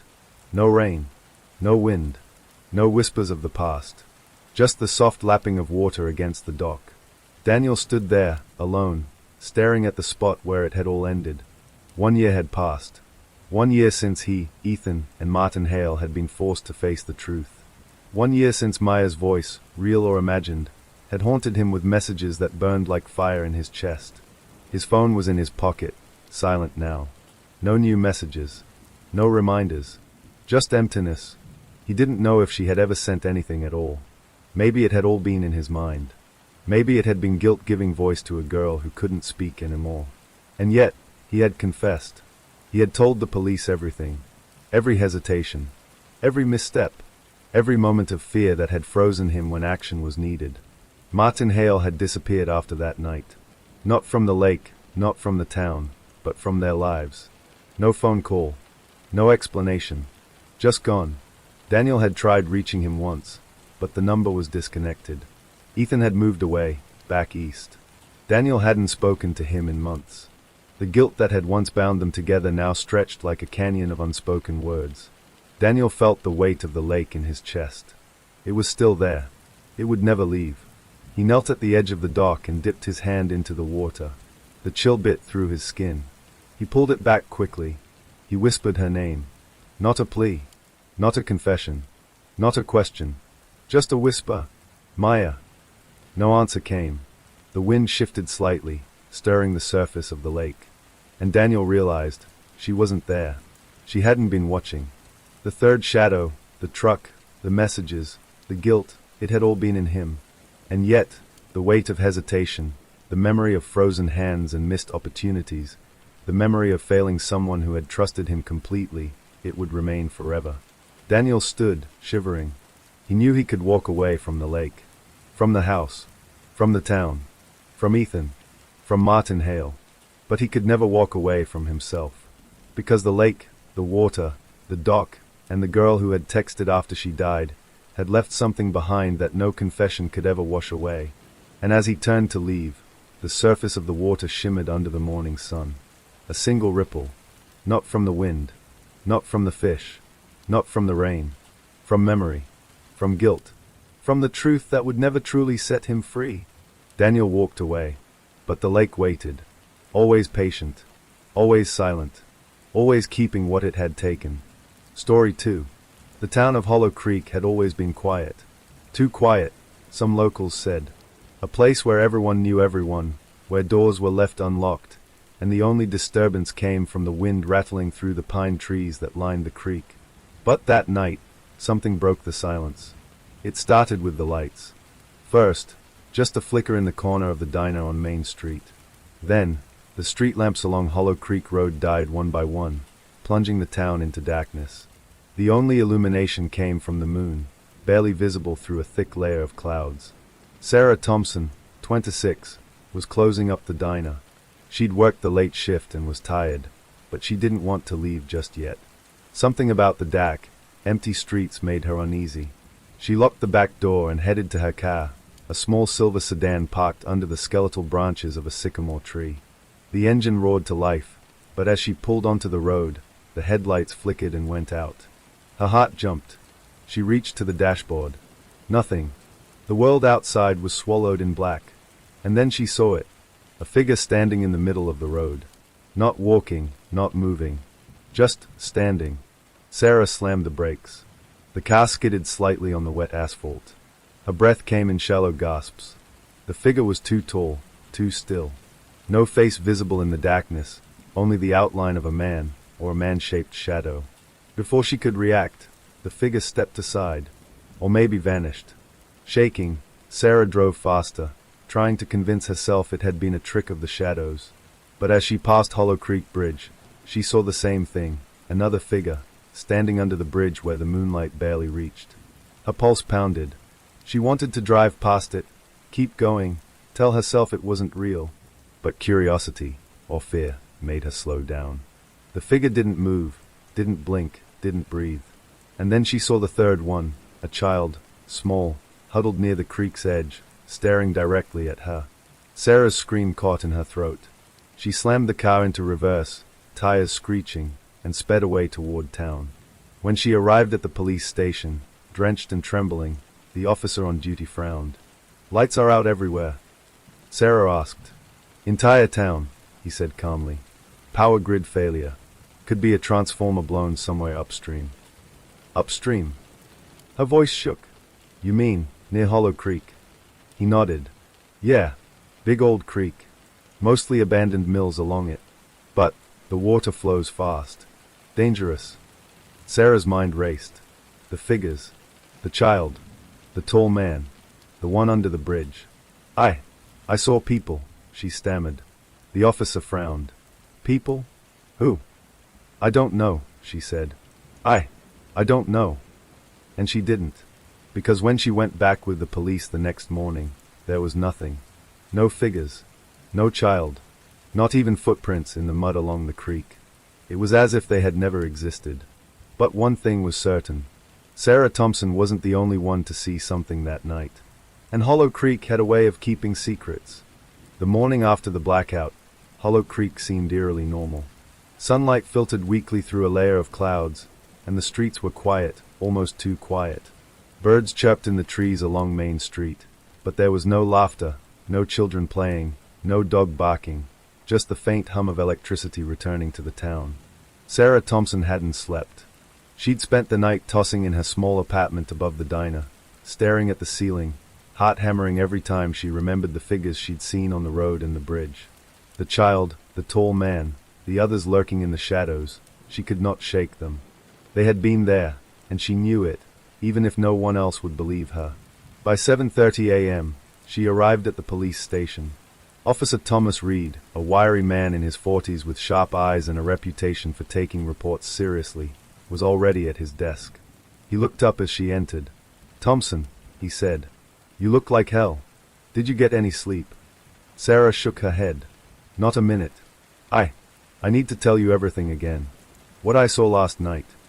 Reed gestured for her to sit. "All right. Start from the beginning." Sarah took a deep breath and recounted the events. The flickering lights, the street lamps going out, the figures on the road, and, finally, the child near the creek. She described their appearance, the way the figures stood still, how they didn't move or blink, and how the child's eyes had locked on hers as if frozen in fear or accusation.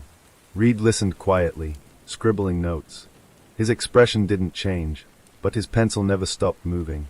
"And you're certain this wasn't some prank or reflection?" he asked finally. "I know what I saw," Sarah said firmly. "It wasn't my imagination. It felt real." Reed leaned back. "All right. We'll check it out. Hollow Creek has been getting strange reports lately. You're not the only one who saw something. A few others called in last week. Lights going out, strange silhouettes near the creek. But we didn't have anything concrete." Sarah felt a chill. "Silhouettes? People?" He nodded. "Yes. Tall, thin. Hard to make out in the dark. No one has reported contact, but there's a pattern. Every blackout seems to correspond with sightings near the water." Sarah's pulse quickened. "Do you think it's connected to the child I saw?" Reed hesitated. Possibly. Could be someone's idea of a joke. But there's been talk about the old mills upstream, abandoned buildings, the creek itself. People say the creek hides things. Dangerous things. Sarah shivered. The memory of the child's eyes stared at her again, wide and terrified. Something was wrong. Not prank wrong. Real wrong. Reed rubbed his chin. I want you to come with me. We'll check the creek. See if there's anything unusual. By 9 a.m., they drove to the Hollow Creek Bridge. Sarah's hands trembled on the dashboard as they approached. The creek itself was deceptively calm.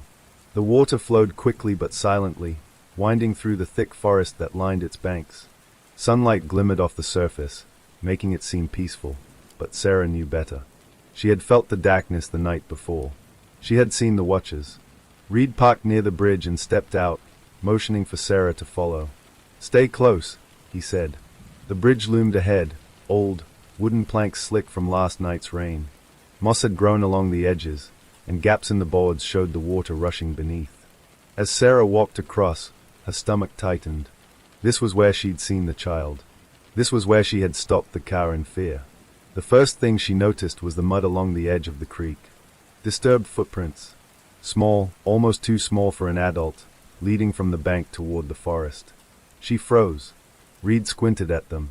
These look recent, he said. Could be from last night. Or early this morning. Sarah's heart raced. The child, it could be them. Reed nodded slowly. Maybe. Or maybe, someone else entirely. He pulled out his radio. Dispatch, this is Hollow Creek Station. We need a unit to grid the area along the creek. Possible minor trespassing or missing child. Copy. Static crackled in response. Copy that. As they examined the banks, Sarah noticed something else. A small object caught on a branch near the water's edge. A pale scarf, frayed and wet. She picked it up. Her hands shook. The scarf was familiar. Tiny, childish, almost like the one a small girl would wear. Reed took it from her. Did you see a girl last night? Sarah swallowed hard. Yes. Near the creek. He nodded grimly. We'll need to record this. Evidence of someone being here. The day stretched on. More police arrived. Dogs were brought in to search for scents. Officers combed the creek, the banks, and the old mills upstream. But no child. No tall man. No other figures. Just the water and the trees. Sarah felt herself unraveling. She had seen them. She had felt their presence. The fear, the eyes staring, the silence. She couldn't be the only one, but the creek seemed to keep secrets. By evening, the search had drawn more attention. Local news vans arrived, cameras rolling, reporters asking questions. Another child sighting at Hollow Creek, one reporter announced into the camera. Authorities searching for leads after mysterious blackout and eyewitness reports. Sarah stayed behind the police tape, reluctant to speak. She knew no one would believe her. They never did. They never saw what she saw. And then she noticed him. The tall man, standing under the bridge, watching. Her blood ran cold. He didn't move. He didn't blink.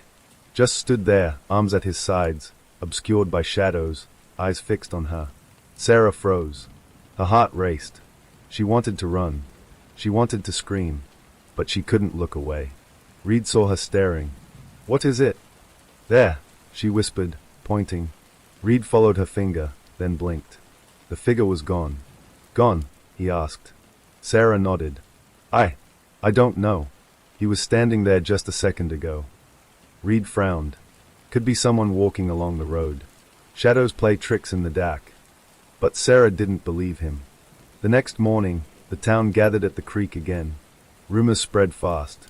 Stories of disappearances from decades ago. Children vanishing near the mills. Fishermen losing nets mysteriously. Lights going out.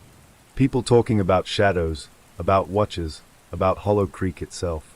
Sarah listened to the stories, each one sending chills down her spine. She realized the night she had seen the figures wasn't the first strange event, and it wouldn't be the last.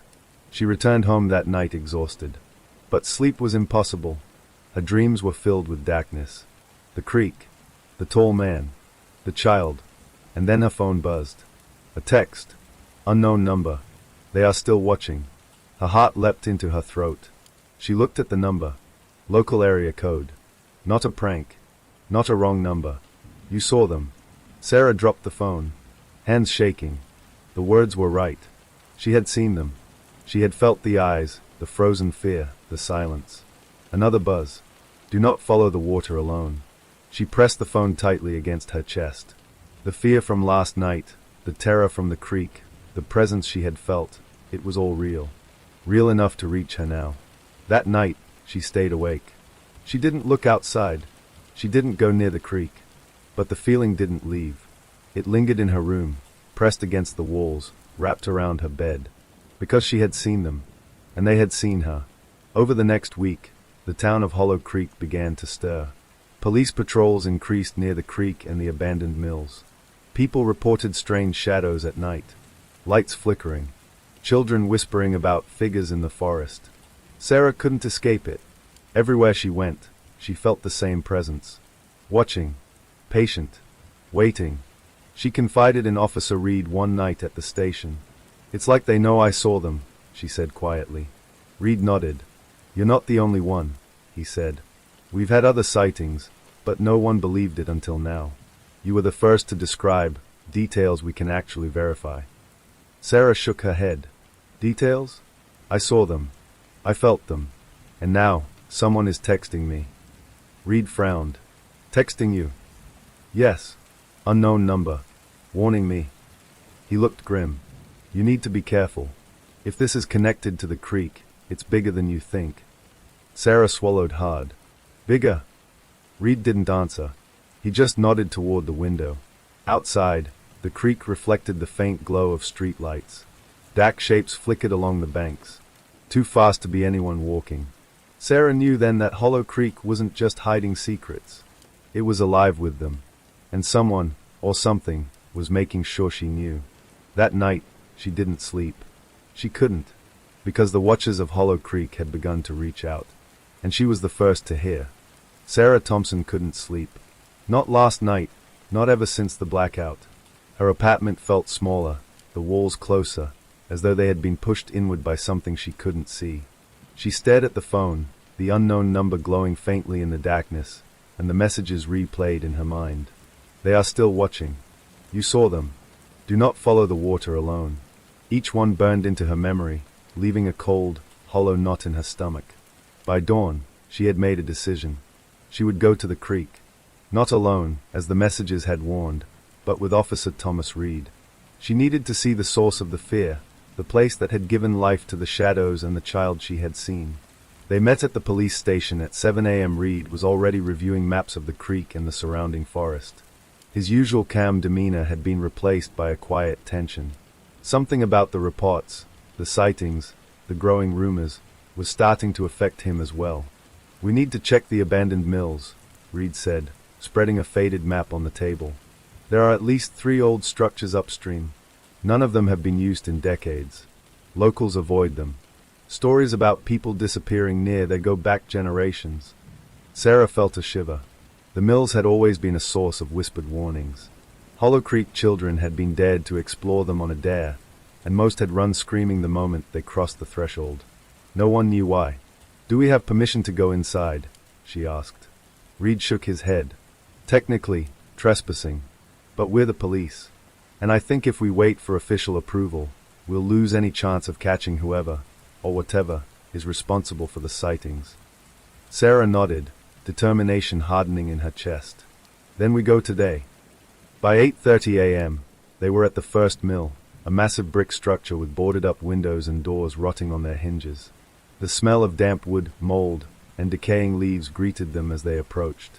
Sarah's stomach twisted with anticipation. Every horror story she'd ever heard about the mills replayed itself in her mind. Children vanishing, strange lights in the windows, shadows moving without bodies. Reed drew his flashlight from his belt. Stay close, he instructed. If anyone's inside, they'll be watching. Or worse. They entered through a side door, the wood creaking loudly under their combined weight. Inside, the mill was dark, filled with dust motes dancing in the beam of their flashlights. Broken machinery lay in heaps, rusted chains hanging from the ceiling, and puddles of stagnant water mirrored their lights like tiny, fractured moons. Sarah's breath caught when she saw a series of footprints in the dust. Small ones, almost childlike, and they led deeper into the mill. "Look at this," she whispered, pointing. Reed examined the prints. "They are fresh," he said slowly. "Last night, maybe this morning. Someone was definitely here." Her heart hammered. "A child?" "Possibly," Reed replied. "Or someone pretending to be one." They followed the footprints toward a large opening leading to the mill's basement. A foul odor hit them as they descended, the unmistakable smell of wet earth mixed with something else, something metallic. Blood? No, not yet. Just the metallic tang of rust and decay. The basement stretched for nearly 50 feet. Old machinery cast long shadows, and their flashlights bounced across the broken beams. The footprints stopped abruptly at a small hatch leading into a tunnel. Sarah froze. "What is that?" Reed crouched beside her. "Looks like an old maintenance tunnel. Could lead under the creek." Her stomach turned. The water, the child, the tall man, all the pieces she'd been trying to ignore. The creek had hidden a path for someone, something, to move unseen. "Should we go in?" Sarah asked, her voice shaking. Reed hesitated. "If someone's using this tunnel, we need to know. But be ready for anything." They crawled through the narrow tunnel, the walls damp and slick with moss. The sound of water echoed beneath them, and Sarah felt a cold draft brushing against her neck. Every instinct screamed at her to turn back, to leave, but she pressed on. After what felt like an eternity, the tunnel opened into a small chamber beneath the creek bank. The water rushed past just above their knees, cold enough to numb Sarah's legs instantly. And there, standing on the opposite side of the chamber, she saw it. A figure, tall, thin, immobile, watching. Her pulse leapt into her throat. She wanted to scream but knew it would do no good. The figure didn't move, didn't blink, just watched, almost as if calculating her fear. Reed shined his flashlight directly at the figure. The beam revealed a man, mid-40s, soaked to the bone, wearing a dark coat. His eyes were hidden beneath the brim of a hat, but the posture, calm, patient, confident, set Sarah's teeth on edge. "Who are you?" Reed demanded. The man didn't respond immediately. He lifted a gloved hand slowly. A small device glinted in his fingers, a phone, perhaps, or a recording device. He spoke finally, voice low, deliberate. "You shouldn't have come here." Sarah's blood ran cold. "Who are you?" The man's lips pressed into a thin line. "I'm the one who watches Hollow Creek." Reed stepped forward. "We're the police. You need to." The man shook his head. "I'm not here for you. I'm here for them." Sarah's mind raced. "Them?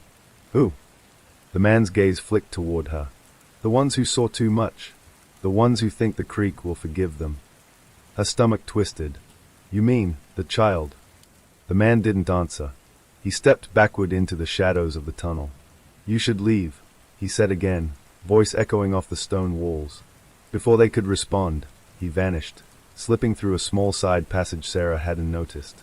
It was impossible, but he was gone, leaving only the rushing water and the smell of damp earth behind. Sarah shook, feeling her fear mix with anger. "We need to follow him." Reed hesitated. "Not yet. We need backup. Cameras, lights, a team. Whoever, or whatever, that is, he knows this place. Has been here before." Over the next few days, Hollow Creek was in chaos. News reports spread the story of Sarah Thompson's sightings, the abandoned mills, and the mysterious watcher near the creek. Police increased patrols along the water, setting up cameras and sensors, but the man, or the people he worked with, seemed always one step ahead. Sarah returned to the creek each day, hoping to see the child, to make sense of what she had witnessed. She noticed strange things, footprints that appeared overnight, faint whispers in the wind, and shadows that moved just beyond her vision. Sometimes she swore she saw the child again, peeking from behind a tree or under a bridge, but by the time she blinked, it was gone. Late one night, she received another message. Same unknown number. "You're too close." Her hands trembled. She typed a reply, hesitated, and then deleted it. She couldn't show fear. Not if she wanted answers. The next morning, she found something on her doorstep, a small, soaked notebook. Inside were crude sketches of the creek, the mills, and the shadows she had seen. notes scribbled in uneven handwriting. They watch. They wait. They test. One hesitation, and you are theirs. Sarah shivered. Whoever had left the notebook knew her movements, her thoughts, and her fears. By the end of the week, Officer Reed had put together a plan. Surveillance cameras around the mills, drones to patrol the creek, and officers stationed in the forest at night. Sarah, Reed said as they walked along the creek one evening, I need you to stay back tonight. Too many people have disappeared here. If we're going to catch whoever this is, we do it with preparation. You can't risk going in alone. Sarah shook her head. I can't just wait. I need to see if the child is still there. I need to know they are safe. Reed sighed. I know, but if something happens to you, we lose our only witness. As they spoke, a faint figure appeared across the creek, just standing in the shadows, watching, not moving, not blinking. Sarah's breath caught. The child, or the watcher, was there. The figure raised a small hand in a gesture she couldn't interpret. Then, as silently as it had appeared, it vanished. Sarah's heart pounded. She turned to Reed. They are here. They are watching tonight. Reed nodded grimly. We need to move fast, before the creek claims another. By midnight, the creek was alive with hidden observers. Officers crouched along the banks, flashlights scanning every shadow, radios crackling with static reports. Sarah and Reed entered the first mill again, careful this time to mark their path and watch for traps. The water in the basement chamber had risen slightly. Footprints were everywhere, small ones, large ones, disappearing into the water as though they led nowhere. A faint sound echoed through the tunnel. Soft, almost imperceptible, footsteps, dragging something across wet stone. Sarah froze. Her pulse thundered. Reed motioned for silence.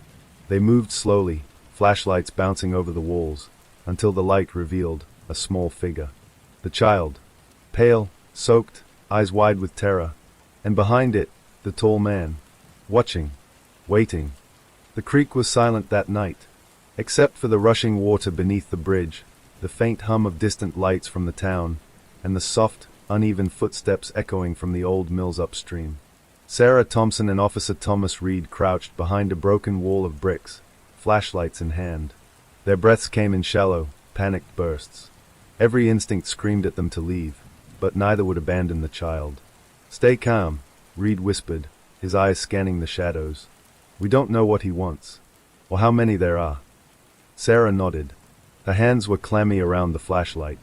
She wanted to scream, to charge forward, to grab the child and run, but the creek and the dark forest beyond had already claimed too many lives.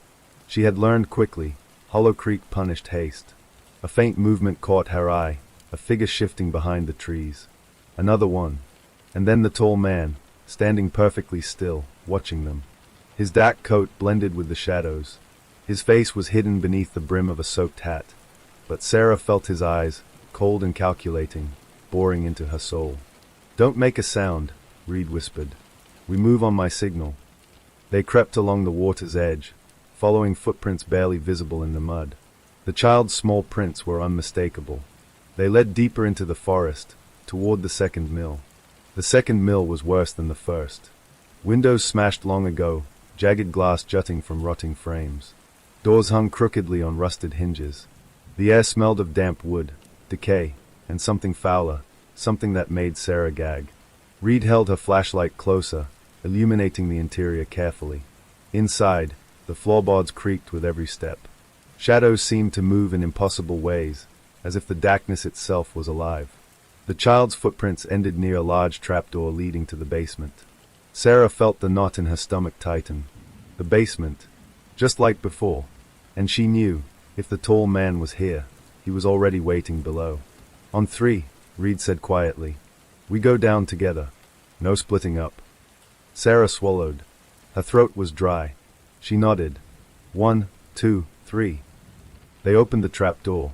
The smell hit them immediately. Wet earth, rot, and iron. Water pooled across the basement floor, rising slowly from the creek's undercurrent. Their flashlights caught something moving in the distance. The child. Small, shaking, eyes wide with terror. And behind the child, the tall man. Sarah's pulse raced. He was closer than before, almost fully visible in the light. His expression was unreadable, but his posture radiated power, patience, and something darker, control. "Get the child," Sarah whispered. Reed nodded, and they moved forward. Slowly, careful not to startle him. The child didn't run, didn't cry, just looked up at them, silent, almost imploring. "Easy," Reed said. "We're not going to hurt you." The tall man lifted a hand, and for a second, time seemed to freeze. The sound of the creek, the dripping water, even Sarah's racing heartbeat became muted. "You shouldn't be here," he said, voice low and deliberate. "Not yet. Not until they are ready." Sarah felt an icy shiver. Ready for what? The man didn't answer. He stepped closer, slowly, deliberately, like a predator circling its prey. Reed moved instinctively in front of the child. "Step back," he said firmly. The man didn't. He paused, tilting his head. "You don't understand," he said softly. "I'm trying to save them." "Save them?" Sarah echoed, disbelief lacing her voice. "By scaring them? By keeping a child here alone?" The man's eyes, dark, cold, and calculating, met hers. "By teaching them to survive," he said. "By making them see the truth." Sarah's heart hammered. The truth about what? "The creek," he said. "The darkness. The people who vanish. You think it's random. It's not. Hollow Creek tests you. It tests everyone. Some fail. Some survive." Reed stepped closer, gun holstered but ready. "Who are you? What do you want?" The tall man's lips pressed into a thin line. "I want them to live. That's all. But to do that, someone must pay attention. Someone must watch." Sarah's stomach churned. The child took a hesitant step forward, glancing between the three adults. Fear, confusion, and trust warred in the small figure's eyes. Suddenly, a loud crack echoed through the basement. A beam above them groaned and began to tilt. Dust rained down from the ceiling. "Move!" Reed shouted. He lunged toward the child. Sarah followed. The tall man, surprisingly fast, stepped aside, letting them pass, but not before Sarah caught a glimpse of something in his hand, a small, crumpled notebook, identical to the one she had received days ago. Outside, the rain had begun again, light at first, then heavier. The creek swelled, muddy water rushing toward them. The forest seemed alive with sound, branches snapping, leaves rustling, and shadows moving just beyond the tree line. They ran to the patrol car, the child clinging to Reed's arm. Sarah glanced behind them. The tall man was gone. No footprints, no sign he had been there. Just a lingering sense of being watched, of someone, or something, tracking their every move. At the station, the child was examined. No injuries. No signs of trauma other than fear.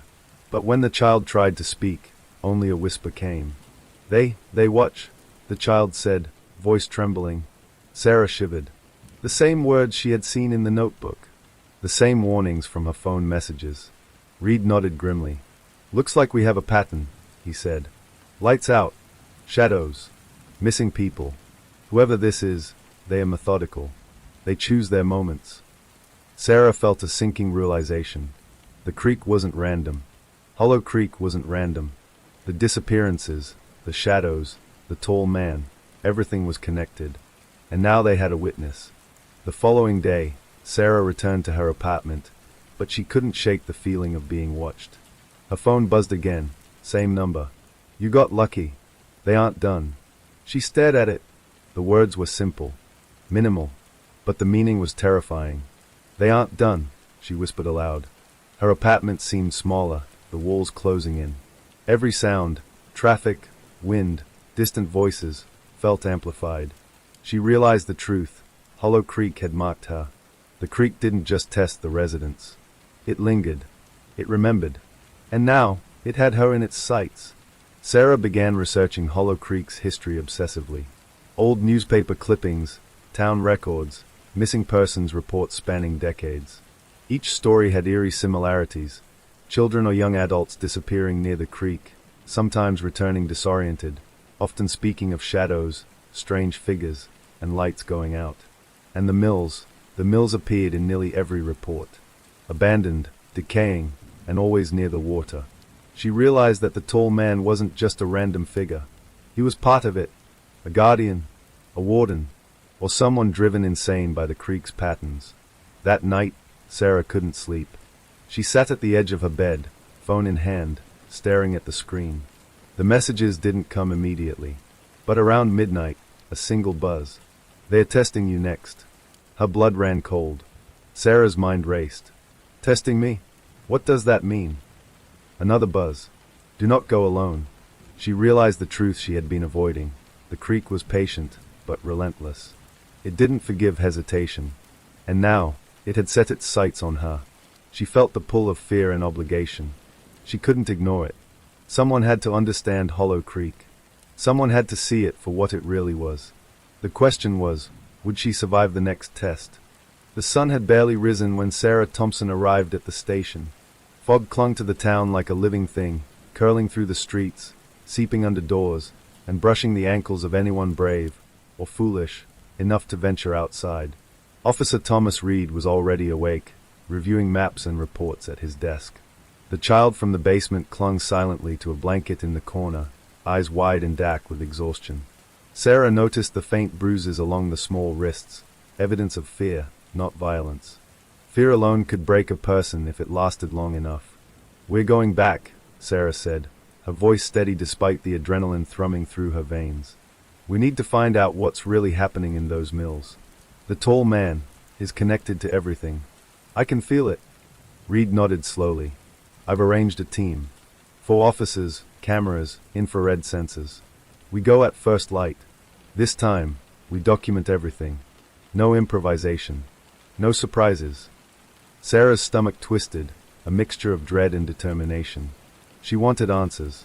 She wanted proof. And she wanted the child to be safe. By 6:30 a.m., they were driving toward the first mill.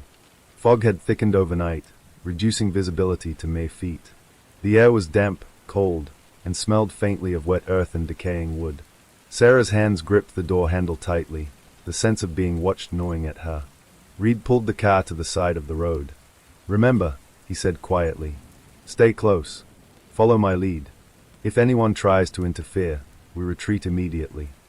They approached the mill in a convoy, Reed, Sarah, 3 other officers, and a pair of cameras mounted on tripods. Sarah noticed the footprints from the previous night. Small, childlike, and heading toward the side entrance. But there were also larger prints. One pair almost matching the size of a man's boots. "Same as before," she whispered. "Pattern," Reed said. "He leaves them intentionally. Watching, marking, testing." The team entered the mill through a side door left partially ajar.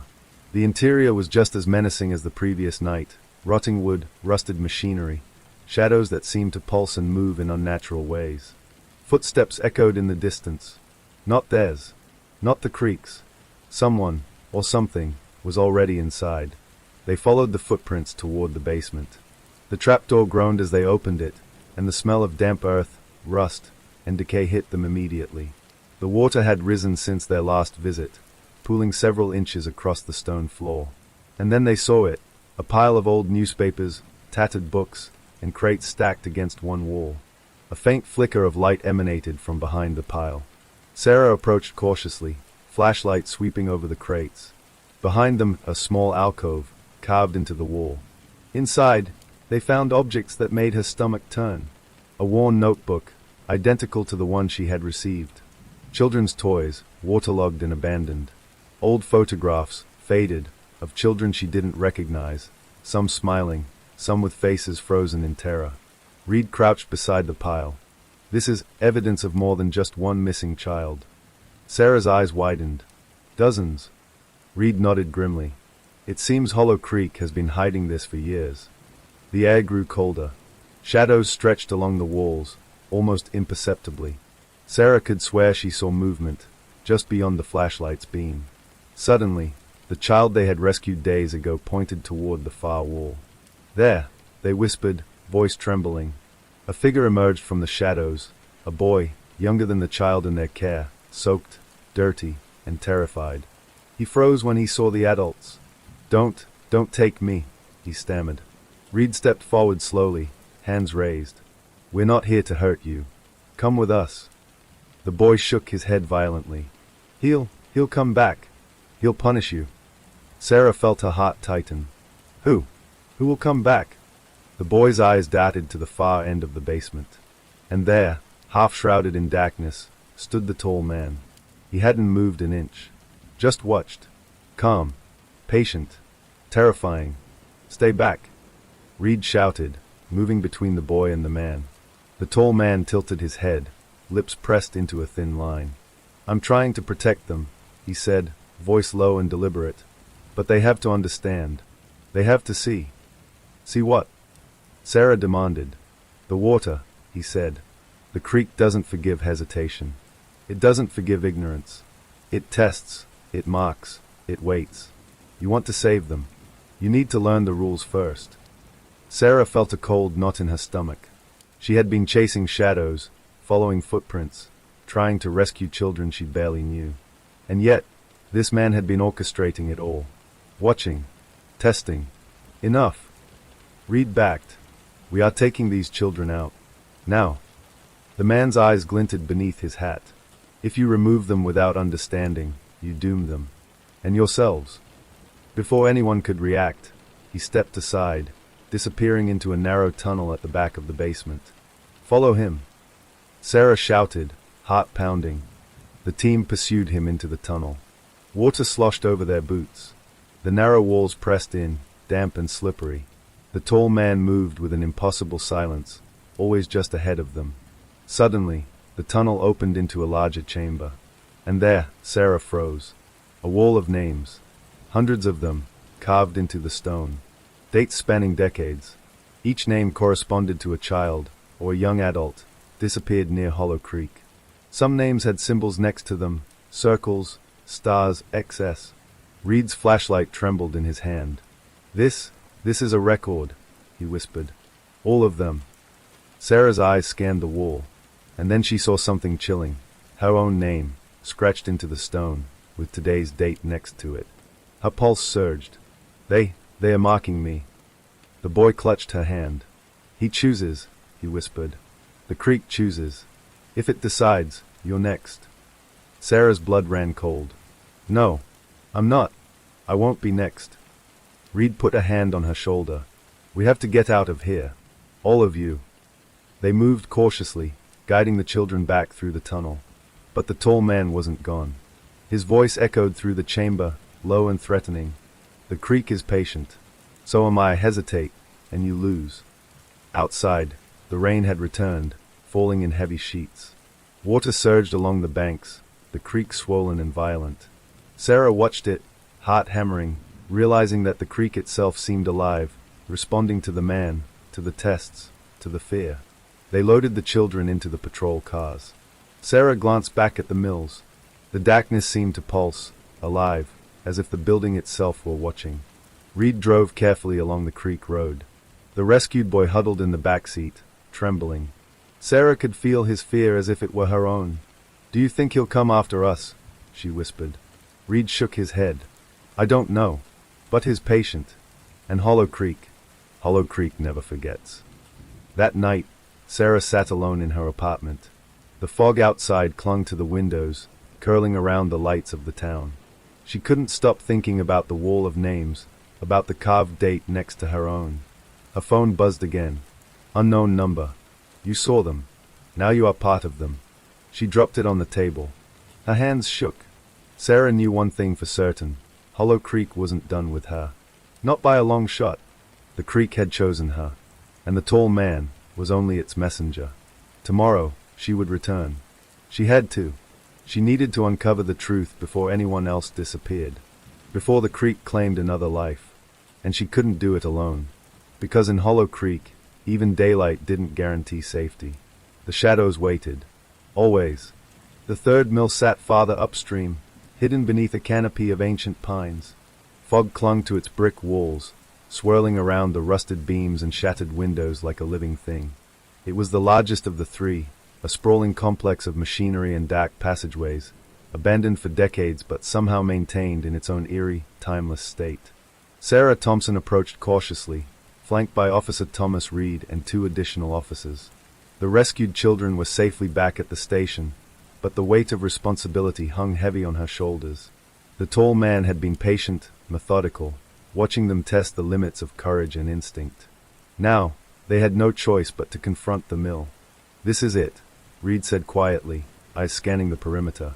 "We find answers tonight, or Hollow Creek claims another secret." Sarah's hands trembled around her flashlight. "Do you think the tall man is here?" Reed's jaw tightened. "If he is, we have to be ready.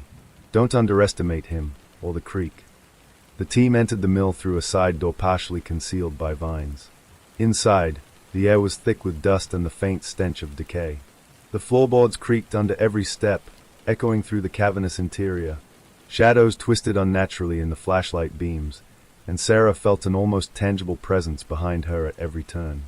"Split into pairs," Reed instructed. "Keep radios on. No one goes alone." Sarah followed Reed toward the central hall, a massive open space filled with broken machinery, rusted chains dangling from the ceiling, and puddles reflecting the dim moonlight seeping through shattered windows. She felt a chill brush against her neck and instinctively spun, flashlight cutting through the shadows. "Nothing. Just the wind," Reed murmured. But Sarah didn't believe him. Footsteps echoed from the upper floor, soft, deliberate, almost floating. Sarah's breath caught. "They are here," she whispered. Reed nodded, eyes narrowing. "Stay sharp." They moved toward a spiral staircase leading to the second floor. Each step groaned under their weight. The air grew colder with each ascent, a damp, metallic smell permeating the mill. Sarah noticed scratch marks along the walls, deep gouges that looked almost like claw marks. "They've been here," she said, voice trembling. "Decades of them." Reed paused. "This is more than a pattern. This is ritual." At the top of the stairs, they found a hallway lined with rooms. Most were empty, filled with broken furniture and water-stained debris. But one door at the far end was intact, reinforced with iron bars. It radiated darkness. "That's it," Reed said. "That's where the child disappeared, where the tall man." Sarah froze. A faint sound echoed from inside the room, a low, guttural whisper, almost indecipherable. "He's inside," Sarah whispered. Reed gestured for her to stay back. He drew his flashlight and slowly pushed the door open. Inside, the room was small, lined with shelves filled with dozens of objects, toys, books, photographs, and notebooks. But in the center, a small cage. And inside the cage, a child, no older than 7, trembling and soaked, eyes wide with terror. Sarah's stomach twisted. She approached slowly, voice soft. "It's okay, we're here to help you." The child flinched but didn't move. Behind the cage, the tall man emerged from the shadows. His dark coat was soaked, hat brim casting his eyes in shadow. In his hand was the same crumpled notebook Sarah had received. "You shouldn't be here," he said, voice calm, deliberate. "Not yet. They aren't ready." Reed stepped forward. "Release the child. Now." The man's gaze flicked to the child, then back to Sarah. "You don't understand. The creek has rules. I enforce them. The child must learn." Sarah felt her blood run cold. "Learn what?" "The dangers. The darkness. The creek chooses who survives. If they don't understand, they perish." Her hands shook. "This isn't survival. This is abuse." The tall man's lips pressed into a thin line. "Call it what you will. I call it protection. Every child here, every person who vanished, learned to respect the creek. Those who fail, pay the price." Suddenly, the lights flickered, and a low rumble shook the floor. The creek outside surged violently. Water seeped through the foundation, flooding the lower level. "Move!" Reed shouted. "Get the child!" Sarah lunged forward. The child shrank back, eyes wide. The tall man raised his hand. "Do not rush. Hesitation is a lesson." She ignored him, grabbed the child, and ran toward the stairs. Reed followed, covering their rear. Behind them, the tall man did not move. He simply watched, silent, until they reached the top. Outside, the rain pounded down, turning the path into a river of mud. The child clung to Sarah, trembling violently. The tall man stood at the edge of the tree line, watching, not pursuing. His silhouette was a dark shadow against the fog and rain. Sarah's heart raced. "We need to get them out of here. Now." Reed nodded, guiding them to the patrol cars. The child whispered, voice barely audible. "They're angry, the creek, the man." Sarah swallowed. "I know. But you're safe now. We'll protect you." As they drove back toward Hollow Creek, Sarah couldn't stop thinking about the room in the mill, the cage, and the wall of names she had seen in the basement before. The tall man's methods were horrifying, but he had been careful, precise, almost ritualistic. Hollow Creek's darkness was systematic, and she realized something chilling. The tall man wasn't the only one involved. Someone, or something, had been orchestrating disappearances for decades, using the creek as a weapon, as a filter, a test. Back at the station, the rescued child was examined. No physical injuries, just fear etched into every line of their small body. Sarah stayed close, unable to leave their side. The child's eyes occasionally darted toward the window, as if expecting the tall man to appear at any moment. Sarah felt the weight of the notebook in her mind. Whoever sent it knew her movements, her thoughts, her fears. It was not a warning. It was a guide, and the tall man's actions confirmed it. Hollow Creek was alive, aware, and patient. That night, Sarah sat alone, replaying every detail in her mind. The tall man's words haunted her. "The creek has rules. I enforce them." She couldn't shake the sense that she had only scratched the surface. Hollow Creek had more secrets, more victims, and the tall man, he was only the beginning. A phone buzzed on the desk. "Unknown number. You saw the third mill. You will see more. Be ready." Sarah's hands shook as she read the words. Hollow Creek wasn't finished with her. Not by a long shot, and she knew that the next time, the stakes would be higher. The next morning, Sarah and Reed gathered with the police chief. They reviewed maps, footprints, and camera footage from the mills. One thing became terrifyingly clear. The tall man had been orchestrating disappearances for decades, marking victims, and leaving clues only for those who survived his tests. "We need a plan," the chief said. "We can't just react anymore. Hollow Creek, it's more organized than we thought."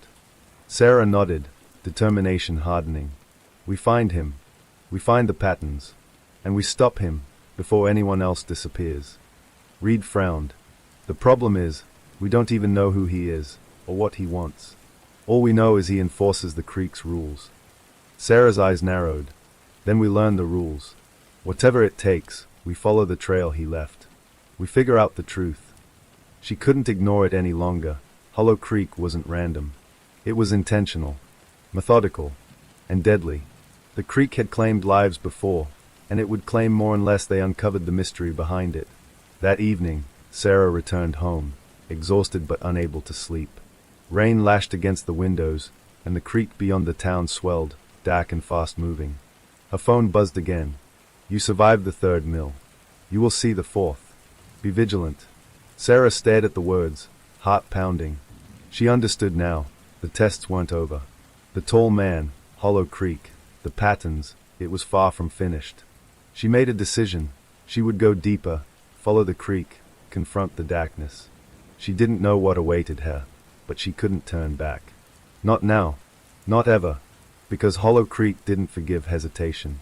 And the next test was already coming. Sarah Thompson couldn't sleep. The rain hammered against her apartment window, cold droplets drumming a relentless rhythm. Outside, Hollow Creek roared like a living beast, swollen and furious, black water thrashing against its banks. Every shadow cast across her walls seemed alive, moving, stretching, curling into impossible shapes. Her phone buzzed again, the screen lighting up with the same unknown number. "The next test begins. Be ready." Sarah's hands shook. She dropped the phone on the desk and sank into the chair, heart hammering. She had survived the third mill. The child was safe, for now. But the feeling of being hunted, watched, followed, it had never left. And tonight, it felt stronger. She wasn't alone. Officer Thomas Reed was already at the station, coordinating a new patrol. The chief had authorized surveillance along the creek, including motion sensors, cameras, and nighttime patrols. But Sarah knew instinctively that none of that would matter if the stalker, if it was him, wanted her. "The creek is awake tonight," she said quietly as Reed joined her. His expression was grim. Reed nodded. "I've reviewed all the footage from the third mill. Nothing shows up on the cameras, but the patterns are clear. Whoever, or whatever, he is, is always one step ahead. Always watching. Sarah felt the knot in her stomach tighten. He's not just watching the mills. He's watching me. Reed hesitated. We've always assumed he's local. Someone who knows the town, the creek, the terrain. But this level of planning, it's meticulous. And he doesn't act alone. Sarah's mind raced. The notebooks, the carved names, the walls of children in the basement, everything pointed to years, decades of preparation. Then we follow the creek, she said. We learn the patterns, map everything, and find him before he strikes again. Reed frowned. It's not going to be easy. And you need to be careful. He's already tested you, Sarah. He knows what you'll do. By midnight, Sarah and Reed were back near the creek. Patrol lights swept over the water, and fog rolled along the banks, hiding movement and sound. The air was thick, wet, and heavy with anticipation. They moved carefully, flashlights cutting through the darkness, following the curve of the creek toward a narrow path Sarah had never noticed before. That's new, she whispered. Reed shook his head. Or it's always been there, waiting for us to notice. They followed the path upstream. The forest around them seemed alive with whispering leaves, branches creaking in the wind, shadows flitting just beyond the flashlight beams. Sarah felt her pulse quicken, each step echoing in her chest. Footprints appeared in the mud, small, childlike, but accompanied by larger prints, unmistakably adult. They were fresh, leading toward a cluster of abandoned cottages along the creek. "Do you see that?" Sarah whispered. Reed nodded. A figure emerged from the fog, the tall man. Dark coat, hat brim low, silent. He didn't move toward them. He simply watched, patient, deliberate. Sarah froze. He's waiting. Reed whispered, "Stay calm. Don't engage unless necessary." The man lifted a hand, small notebook glinting in the flashlight beams. A single phrase was scribbled inside. "Survive the night. Follow the water." They approached the cottages cautiously. The air grew colder. Doors hung crooked on rusted hinges, windows broken and black with mold. Sarah noticed that some of the cottages had marks on the walls, scratches, deep gouges. She realized with a jolt, these weren't just buildings. They were traps, lures, testing grounds. As they moved deeper, she heard it, a soft giggle, distant, almost childlike, echoing from the fog. The hairs on her arms stood up. "It's him," she whispered. "He's setting us up." Reed nodded. "Or testing us again." Suddenly, a shadow moved across the path ahead. Fast, almost too fast to see. A figure darted between the cottages, then disappeared. Sarah's heart raced. "The child?" Reed shook his head. "No, too big. He's toying with us." They pressed on, stepping carefully over mud and puddles. Then, a scream pierced the night. High-pitched, frantic, echoing through the cottages and along the creek. Sarah's blood ran cold. "That way!" she shouted, following the sound. Reed was already moving, gun drawn. They rounded a corner to find a small figure crouched behind an overturned cat. A boy, dirty, soaked, terrified. His eyes were wide, staring at the shadow of the tall man disappearing into the mist. "Come with us," Sarah called. The boy hesitated, then ran toward her, tripping over the mud and falling into her arms. Reed surveyed the cottages, tension etched on his face. "We can't stay here. We need to move them to safety." Sarah nodded, clutching the boy. "We have to figure out his patterns. He's luring people into traps, learning, testing." Reed grimaced. "And we don't know how many he's involved with, or how many are still out there." Back at the patrol car, Sarah set the boy inside and checked the notebook he carried. It was waterlogged, pages smudged with mud, but she could read fragments. "Do not ignore the water. The creek chooses. Patience is the lesson." She shivered. This was more than a test. This was a methodical system. A deliberate campaign spanning decades. Reed broke the silence. "Sarah is documenting everything. Each child, each disappearance, each observer. He's building a record, a history. And we're part of it now." Sarah's pulse quickened. "Then we have to follow it. Learn it. Understand it." Reed nodded slowly. "And survive." That night, Sarah returned home, unable to sleep. Rain streaked against the windows, and the creek roared, swelling and violent. She felt a presence outside her apartment, unseen but undeniable. Her phone buzzed. He watches even when you are away. Follow the water. Sarah's fingers trembled. Hollow Creek wasn't just a place. It was a predator. And the tall man was its eyes, its voice, its enforcer. She realized something chilling. The tests weren't random. The creek's pattern was methodical, the disappearances deliberate, and the lessons cruel. Sarah had survived the mills. She had rescued children. But survival wasn't enough. She had to understand Hollow Creek itself, to decode its rules before the tall man, or the creek, struck again. The next morning, Sarah and Reed organized a full investigation of the creek's paths and surrounding forests. Cameras, infrared sensors, and motion detectors were set along the banks. Officers patrolled in pairs, careful to note every detail. Sarah studied maps, marking the locations of every disappearance, every mill, every strange object. A terrifying pattern emerged. The creek's twists and turns were mirrored in the locations of the missing. The tall man was controlling the environment, manipulating the geography, using the water as both barrier and lure. This is more than anyone realized, Sarah said. He's using the creek itself as a weapon, as a test. Reed nodded. And if we misstep, someone dies. That night, Sarah returned to the creek alone. She couldn't ignore the pull, the need to see, to understand. Fog rolled across the water, thick and suffocating. Every step she took seemed amplified in the silence. She shivered as her flashlight illuminated shapes that weren't there, a shadow moving just beyond the light, branches snapping, water rippling unnaturally. A whisper floated over the creek. Follow the water. Follow the fear. Only then will you see. Her heart pounded. She knew she was being tested again. From the corner of her eye, she saw movement, footsteps along the bank. Swift, silent, impossible. She froze.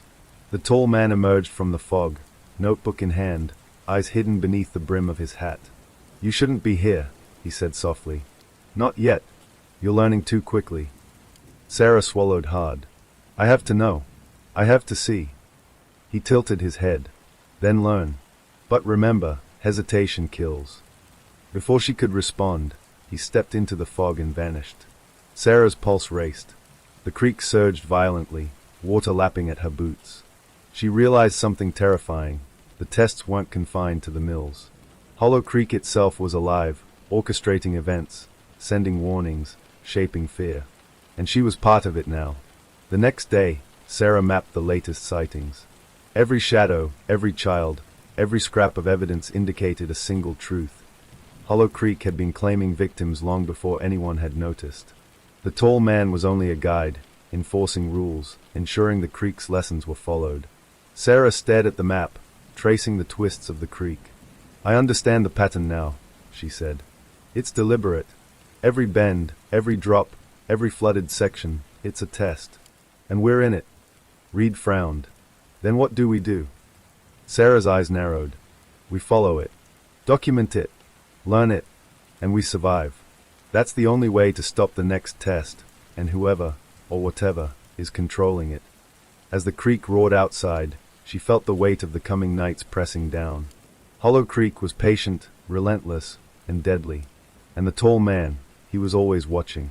Sarah realized something she hadn't admitted before. The stalker wasn't just a threat. He was a teacher.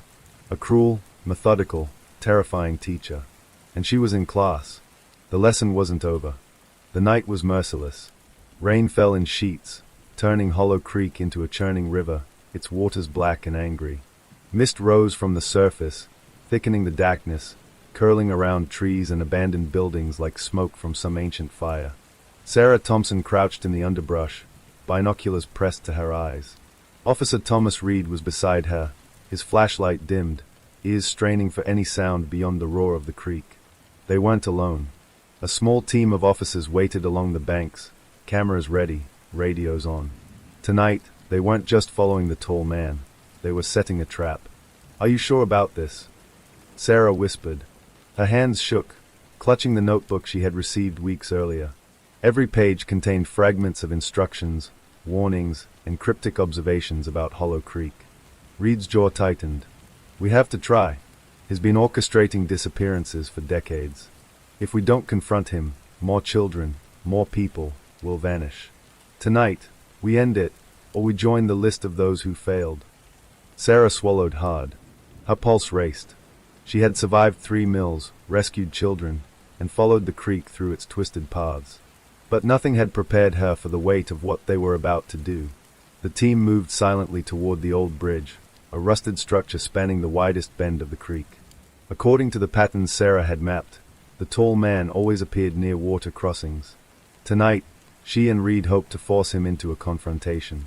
Footsteps crunched in the mud behind them. Sarah froze. Reed held up a hand, signaling silence. The sound continued, faint, deliberate, circling them. "He's here," Sarah whispered. Reed nodded. "Stay sharp. Don't provoke him." From the mist, a figure emerged, tall, coat soaked, hat brim low. The tall man moved with impossible grace, silent and deliberate. In one hand, he carried the same crumpled notebook Sarah had seen before. His eyes were hidden, but she could feel his gaze cutting through the darkness. "You shouldn't be here," he said softly, voice carrying over the sound of the rushing water. "Not yet. The creek doesn't forgive mistakes." Sarah swallowed. "We're not leaving. Not until we know the truth." He tilted his head, lips pressing into a thin line. "Then learn. But remember, the creek punishes those who hesitate." The plan was simple: use the creek itself as bait. Sensors and cameras had been set along the banks, with tripwires rigged to flashlights and alarms. The goal was to track the tall man's movements and force him into a position where the team could engage safely. As they approached the bridge, Sarah noticed subtle changes in the terrain, mud patterns, small branches broken in unnatural ways, and footprints that didn't belong to children or local adults.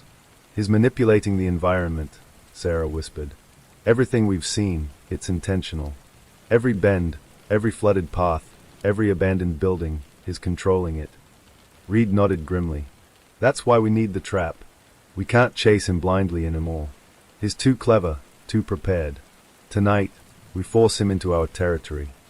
The bridge loomed ahead, water rushing beneath it like a living thing. Motion sensors blinked faintly along the banks, and infrared cameras captured every shadow. Sarah clutched the notebook, reading the final line aloud. "Follow the water. Hesitate, and you are lost." A shiver ran down her spine. Hesitation had already claimed too many victims. She couldn't afford it tonight. From the mist, the tall man appeared again, moving along the creek's edge, stopping just short of the bridge.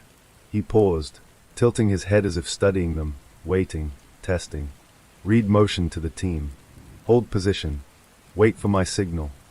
The tall man lifted a hand and began walking toward the bridge, notebook in hand.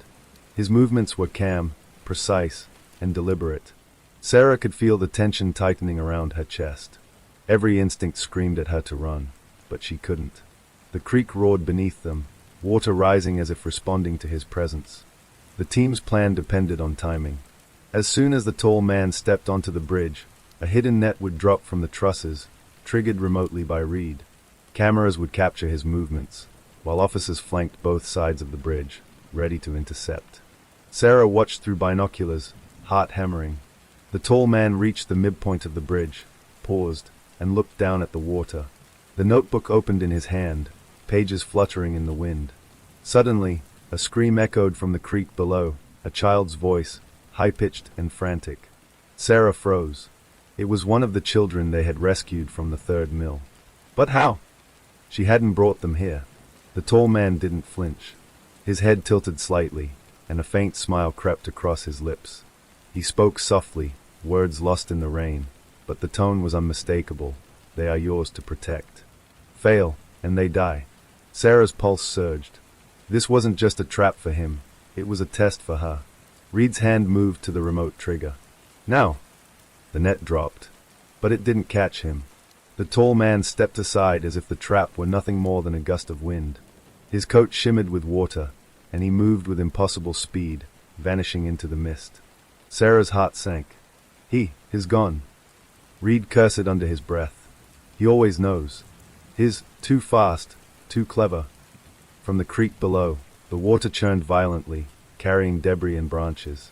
Sarah caught movement, shapes beneath the surface. Shadows, impossible to identify. A whisper floated from the mist. Follow the water. Only the brave survive. Sarah shivered. The creek wasn't just a backdrop, it was alive. Watching. Responding. Testing. The team regrouped, retreating to a small clearing along the creek. Sarah's mind raced, trying to decipher the pattern. Every step, every movement of the tall man, every child rescued, every disappearance, they were all part of a system. Hollow Creek wasn't random. It was deliberate, patient, and methodical. Sarah, Reed said quietly, we need to understand him. Not chase him. Understand the patterns, predict the moves, anticipate the tests. Sarah nodded, clutching the notebook. The mills, the bridge, the cottages, everything is connected. He's been documenting it all for decades. We have to follow the trail, piece it together, and figure out the rules before he claims more victims. Reed's face was grim. And if we fail? Sarah swallowed. Then we become part of it. The creek doesn't forgive hesitation. That night, Sarah returned to her apartment. Rain streaked the windows, and the creek roared in the distance. Her phone buzzed. The fourth test awaits. Follow the water, or lose them all. She stared at the words. Hollow Creek wasn't just testing children or adults. It was testing her. Every step she had taken, every rescue she had attempted, had been observed, evaluated. The tall man wasn't just a stalker or guardian. He was an executor of the creek's will. And she realized something chilling. The tall man's identity was irrelevant. Hollow Creek itself was the predator. The tall man was merely its agent. Sarah's mind raced. To survive, she had to anticipate the creek's patterns, understand the tests, and stay one step ahead. But for the first time, she admitted a truth she had been avoiding. She didn't know if she could. The next day, Sarah and Reed mapped every detail from the night before. Footprints, water flow, debris patterns, and the children's last known locations revealed a terrifying sequence. The creek shaped the events. The tall man enforced the tests. And every obstacle, every trap, every disappearance was intentional. This isn't a man hunting children, Sarah said quietly. It's the creek itself, and is just the face we see. Reed nodded. We've underestimated it for too long. The next step, the fourth test, it's going to be worse. Sarah felt the weight of inevitability pressing down. Hollow Creek didn't forgive mistakes. It didn't forget, and the tall man was always watching. That evening, she returned to the creek alone, following the water's edge. Fog rose thickly, shrouding the path. Shadows flickered in the mist. Every sense screamed at her to turn back, but she couldn't. Not now. A whisper floated over the water. Follow the brave. Hesitate, and you are lost. Sarah swallowed hard. The tall man emerged from the mist, notebook in hand, eyes hidden beneath his hat. You've learned much, he said softly. But the fourth test will reveal the truth. Will you survive it? Sarah's hands tightened around her flashlight. I have to. The creek surged violently. Shadows moved beneath the water. Mist wrapped around her.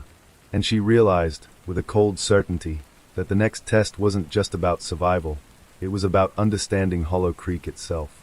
And she would have to confront it. The fourth test began at twilight. Hollow Creek lay dark and restless, its swollen waters lapping violently against the banks, swirling around jagged rocks and fallen trees. Mist rose in thick waves, obscuring the path ahead, and the rain had finally ceased, leaving the night heavy and dripping with moisture. Sarah Thompson stood at the edge of the creek, binoculars in hand, eyes scanning the banks. Officer Thomas Reed and the remaining team had spread out, cameras on tripods, sensors activated, radios silent but ready. This wasn't a patrol. This wasn't a rescue. Tonight, they were chasing the truth. This is it, Sarah whispered. The fourth test. Reed nodded. We have everything mapped. Sensors, cameras, flashlights, radio comms. He won't expect us to anticipate the creek itself. Sarah shivered. Every instinct screamed at her to wait, to retreat, but she knew better. Hollow Creek didn't forgive hesitation, and she couldn't let fear dictate her actions anymore. Following the patterns she had painstakingly documented, Sarah led the team along the creek's edge toward an old dam, long abandoned and half-collapsed. It had never been part of any official maps, but the tall man had used it in previous disappearances, guiding children and adults into its hidden traps.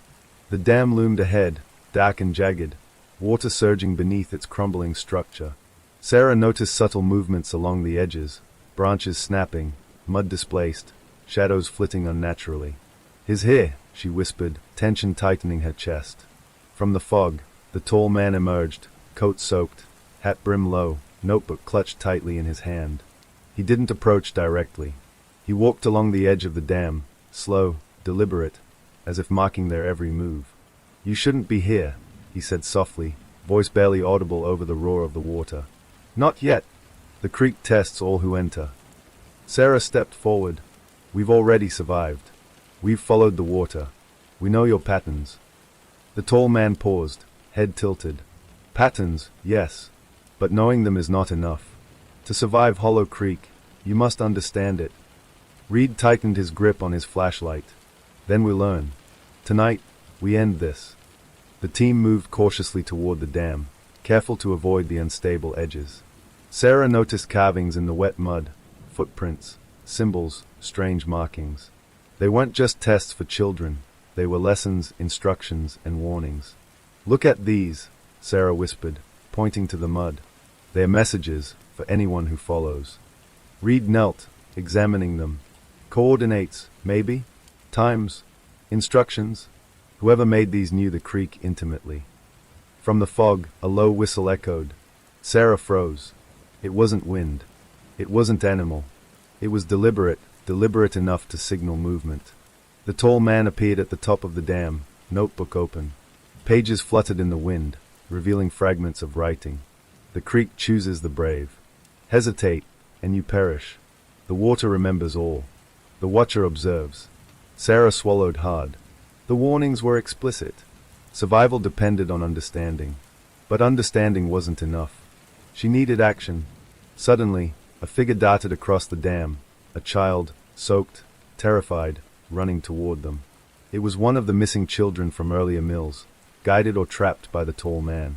"Grab them!" Sarah shouted, sprinting forward. Reed followed, covering her rear. The child stumbled, slipping on wet moss. Sarah caught them just in time. "You're safe now," she said, heart hammering. The tall man tilted his head. "Safe, for now. But the creek has more tests. And you will learn its rules tonight." From beneath the dam, water churned violently. Sarah felt movement beneath her feet, subtle but unmistakable. The creek itself seemed to pulse, alive, shaping the environment around them. Reed shouted, his manipulating the creek. "Stay close." The team pressed forward, guided by Sarah's mapping of the creek's patterns. Every turn, every bend, every obstacle was a test. Hidden traps emerged, slick rocks, submerged logs, sudden drop-offs. The tall man didn't intervene directly. He let the creek act as the instrument of evaluation. Sarah realized something terrifying. The creek wasn't just terrain. It was the test itself. Survival depended on reading the water, predicting its movements, understanding its rhythm. Hesitation meant death. A sudden scream cut through the night, a child, caught in a hidden pool of swirling water. Sarah dove in, dragging them toward the bank. Reed followed, pulling branches to create a makeshift ladder for the rest of the team. The tall man watched from above, silent, expression unreadable. "Do you understand?" he asked quietly. Sarah gasped, soaked and exhausted. "The creek, it's alive. It chooses who survives." He nodded slowly. "Yes, and tonight, you will either see its truth, or you will vanish like the rest." By midnight, the team reached a clearing where the creek formed a narrow gorge. The tall man stood at the far end, notebook open. The water swirled violently, a natural obstacle, almost impossible to cross without careful observation. "This is it," Sarah whispered. "The fourth test. We go through, or we fail." Reed nodded grimly. "Follow the creek's rhythm. Every step matters. Hesitate, and it claims you." They moved carefully, stepping stones hidden beneath rushing water, branches guiding their path. Sarah's pulse raced, every sense alert. She could feel the water's pull, the energy of the creek itself responding to the tall man's presence. A scream echoed again, a warning from the shadows. Sarah ignored it, focusing on each calculated step, memoizing the patterns in the water. Halfway through the gorge, Sarah noticed something horrifying. The tall man's notebook pages were wet, but scribbled with notes she couldn't read from this distance. They weren't just tests, they were evaluations. Scores. Observations. Every mistake she and Reed had made, every hesitation, had been recorded. "He's judging us," Sarah whispered, panic rising. "Every step, every misstep, it's on record." Reed's jaw tightened. "Then we survive. That's all we can do." The water swirled violently beneath them, threatening to pull them into hidden whirlpools. One misstep and it could be fatal. Sarah focused on her footing, guiding the children and officers carefully. At the far end of the gorge, the tall man's voice rang out. "You see the truth. You understand. But the final choice is yours." They reached a narrow bridge of jagged rocks spanning the gorge. Below, the water churned like a living beast. The tall man stood at the other side, notebook in hand, motionless. Sarah stepped forward, heart hammering. "This is it. We confront the source. The truth of Hollow Creek." The tall man tilted his head. "The creek has chosen you, Sarah Thompson. You have followed the water, observed the patterns, survived the tests. But do you understand why it chooses?" Sarah swallowed hard. "Because it tests the brave." He shook his head slowly. "No, it chooses those who will learn, those who will understand. The brave alone do not survive. Only those who see the rules, the patterns, the purpose, they endure." Sarah realized something terrifying. Hollow Creek wasn't just punishing. It was teaching. Every disappearance, every test, every shadow, it was all a lesson. And she was the final student. The tall man stepped back, gesturing to the gorge. "To truly survive Hollow Creek, you must cross. Alone. The water will test you. The creek itself will judge. Hesitate, and you vanish." Sarah's pulse raced. She looked at Reed, at the children, at the team waiting behind her. I understand. I'll do it." Reed nodded. "We believe in you. Follow the creek. Watch the water. Trust yourself." The water roared below. Sarah stepped onto the first stone, testing its stability.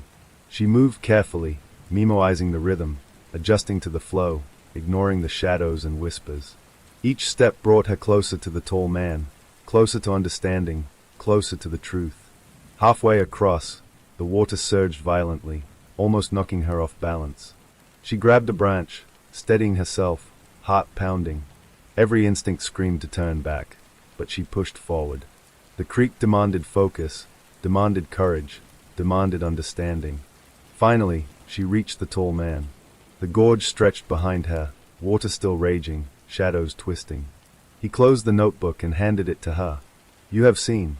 You have learned. Now you know why Hollow Creek takes, and why it leaves. The tests are not punishment, they are preparation. Only those who endure, who understand, survive. And you," his eyes glinted beneath his hat, "you have survived." Sarah stared at him, soaked, trembling, exhausted. Why? Why all of this? Why the children? Why the patterns? The tall man's lips pressed into a thin line. "Because Hollow Creek chooses the future. It trains those who will protect it, those who understand its rules. Those who survive the lessons, they become part of the legacy. And now, you are part of it." Sarah's stomach twisted. The creek wasn't just a predator. It was a guardian, a teacher, and the tall man was its agent. She had survived the fourth test. But the weight of the truth was staggering. Hollow Creek had a purpose, and she was now bound to it. The water churned violently, but Sarah felt something shift. Understanding. Control. Knowledge. She had passed the fourth test. And for the first time, she realized survival wasn't just about courage. It was about comprehension. The tall man stepped back, disappearing into the mist, leaving Sarah standing at the edge of the gorge, drenched, trembling, but alive. And Hollow Creek waited. The air was thick with fog, damp and heavy, clinging to Sarah Thompson's clothes and hair. Hollow Creek stretched before her like a black ribbon of liquid darkness, swollen from the recent rains, whispering secrets she was only beginning to understand. Tonight, it would all end, or begin anew. She stood at the edge of the final mill, the largest and oldest, its foundations half sunken in the water. The tall man had led her here in silence, watching her every step, until he vanished into the mist hours ago, leaving her alone with the creek, the patterns, and the legacy he had guarded for decades. Her chest heaved as she surveyed the structure. Broken windows reflected the moonlight in shards, rusted machinery groaned under its own weight, and shadows moved where there should have been none. Sarah knew this was the final test. The creek itself had orchestrated it. Reed and the team had set up a perimeter downstream, cameras and sensors monitoring every entrance. The rescued children were safe, though traumatized, tucked away under police protection. But the truth, the real truth, had eluded them all until now. Sarah took a deep breath. "This ends tonight," she whispered. She had studied the creek, mapped its patterns, memoized the hidden paths, and survived every test. Now, she had to confront the final obstacle, the tall man and the secret behind Hollow Creek itself. She stepped forward into the mill. Inside, the air was cold, wet, metallic. Broken machinery and debris littered the floor. At the center, a spiral staircase descended into darkness, a basement she had glimpsed before, filled with evidence of decades of disappearances. Names carved into wood, photographs, notebooks, toys, each a victim, each a story, each a test. From the shadows, the tall man emerged. Coat dripping, hat low, notebook in hand. His presence filled the room, a shadow among shadows. "You made it," he said softly. "Few ever do. Fewer survive." Sarah's voice was steady, though her hands shook. "Why? Why all of this? The children, the disappearances, the tests." He tilted his head. "Hollow Creek isn't a place. It's a living system. It chooses. It teaches. It selects those who can survive, who can endure, who can understand. The children, the victims, they were all part of its lessons. I am merely its agent, its executor." Sarah swallowed. "And you? Why do this for decades?" "I protect the legacy," he said quietly. "I ensure the creek's rules are obeyed. It has a memory, a rhythm, a purpose. Those who fail vanish. Those who survive carry its truth forward." A sudden gust of wind swept through the mill. The sound of rushing water echoed, almost alive, filling the room. Sarah realized something terrifying. The creek was aware. It was watching. It was testing her still. "I've followed the creek," Sarah said, voice rising. "I've mapped the mills, the paths, the patterns. I've survived the tests. I understand now. The legacy, the rules. I'm ready." The tall man's eyes glinted beneath his hat. "Ready or confident? The creek punishes arrogance." Sarah stepped forward. "I'm neither. I'm determined. I'll see this through." He nodded slowly. "Very well. The final lesson awaits." The spiral staircase led them into the basement. The air was damp and thick with decay. Shadows danced across the walls, flickering in the beam of Sarah's flashlight. She noticed the walls lined with photographs, carved names, and objects meticulously arranged. It was a museum of disappearances, a catalogue of decades of victims and survivors. At the center of the basement was a large stone basin filled with water. The surface rippled, though there was no wind. Sarah felt a pull, a cold, unnatural force. She realized with a shiver, this was the heart of Hollow Creek, the source of its power, the place where it judged. The tall man stepped closer. "This is where the creek tests its final candidates. Only those who understand its purpose survive. Step forward." Sarah hesitated for a heartbeat, then stepped to the edge of the basin. The water roiled beneath her, shadows forming shapes, faces, hands, fragments of memory. She felt a presence, vast and ancient, aware of her every thought, every heartbeat. "You understand," the tall man said, "but do you respect? Do you endure?" Sarah squared her shoulders. "I do." The water surged violently, forming a whirlpool at the center of the basin. Objects from the walls, the notebooks, photographs, even toys, were drawn toward it, spinning into the vortex. Sarah felt herself pulled forward but resisted, focusing on the patterns she had memoized, the rhythm of the water, the lessons she had survived. The tall man raised his hands. "Now, the final choice. Step into the creek fully, or leave, and risk ignorance. Hesitate, and you are lost." Sarah's mind raced. All she had learned, every test, every path, every child rescued, converged into understanding. Hollow Creek demanded comprehension, not fear. She inhaled deeply, stepped forward, and plunged into the swirling water. The world tilted. Darkness swallowed her, then clarity. She felt the creek's memory flow through her, the vanished children, the mills, the bridges, the dams. She saw the tall man's meticulous planning, the hidden traps, the tests. And most terrifyingly, she felt the creek's will, deliberate, ancient, unyielding. She understood. The water calmed as she surfaced, gasping. The tall man's voice echoed softly, "You see the rules. You see the legacy. You endure." Sarah emerged from the basin. She was soaked, trembling, but resolute. "I understand," she said. "The creek tests, teaches, selects. I'll carry the legacy safely." The tall man nodded slowly, then removed his hat. Sarah gasped. Beneath it, his hair was streaked with gray, his eyes weary but sharp. He extended a hand. "Few have survived what you have, Sarah. Fewer still understand.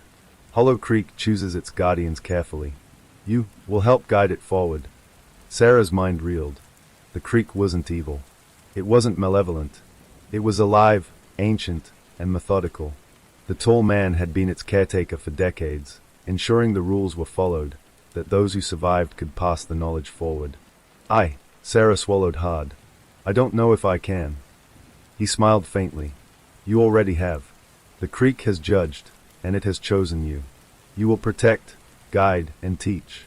The legacy continues through you." Outside, dawn broke over Hollow Creek.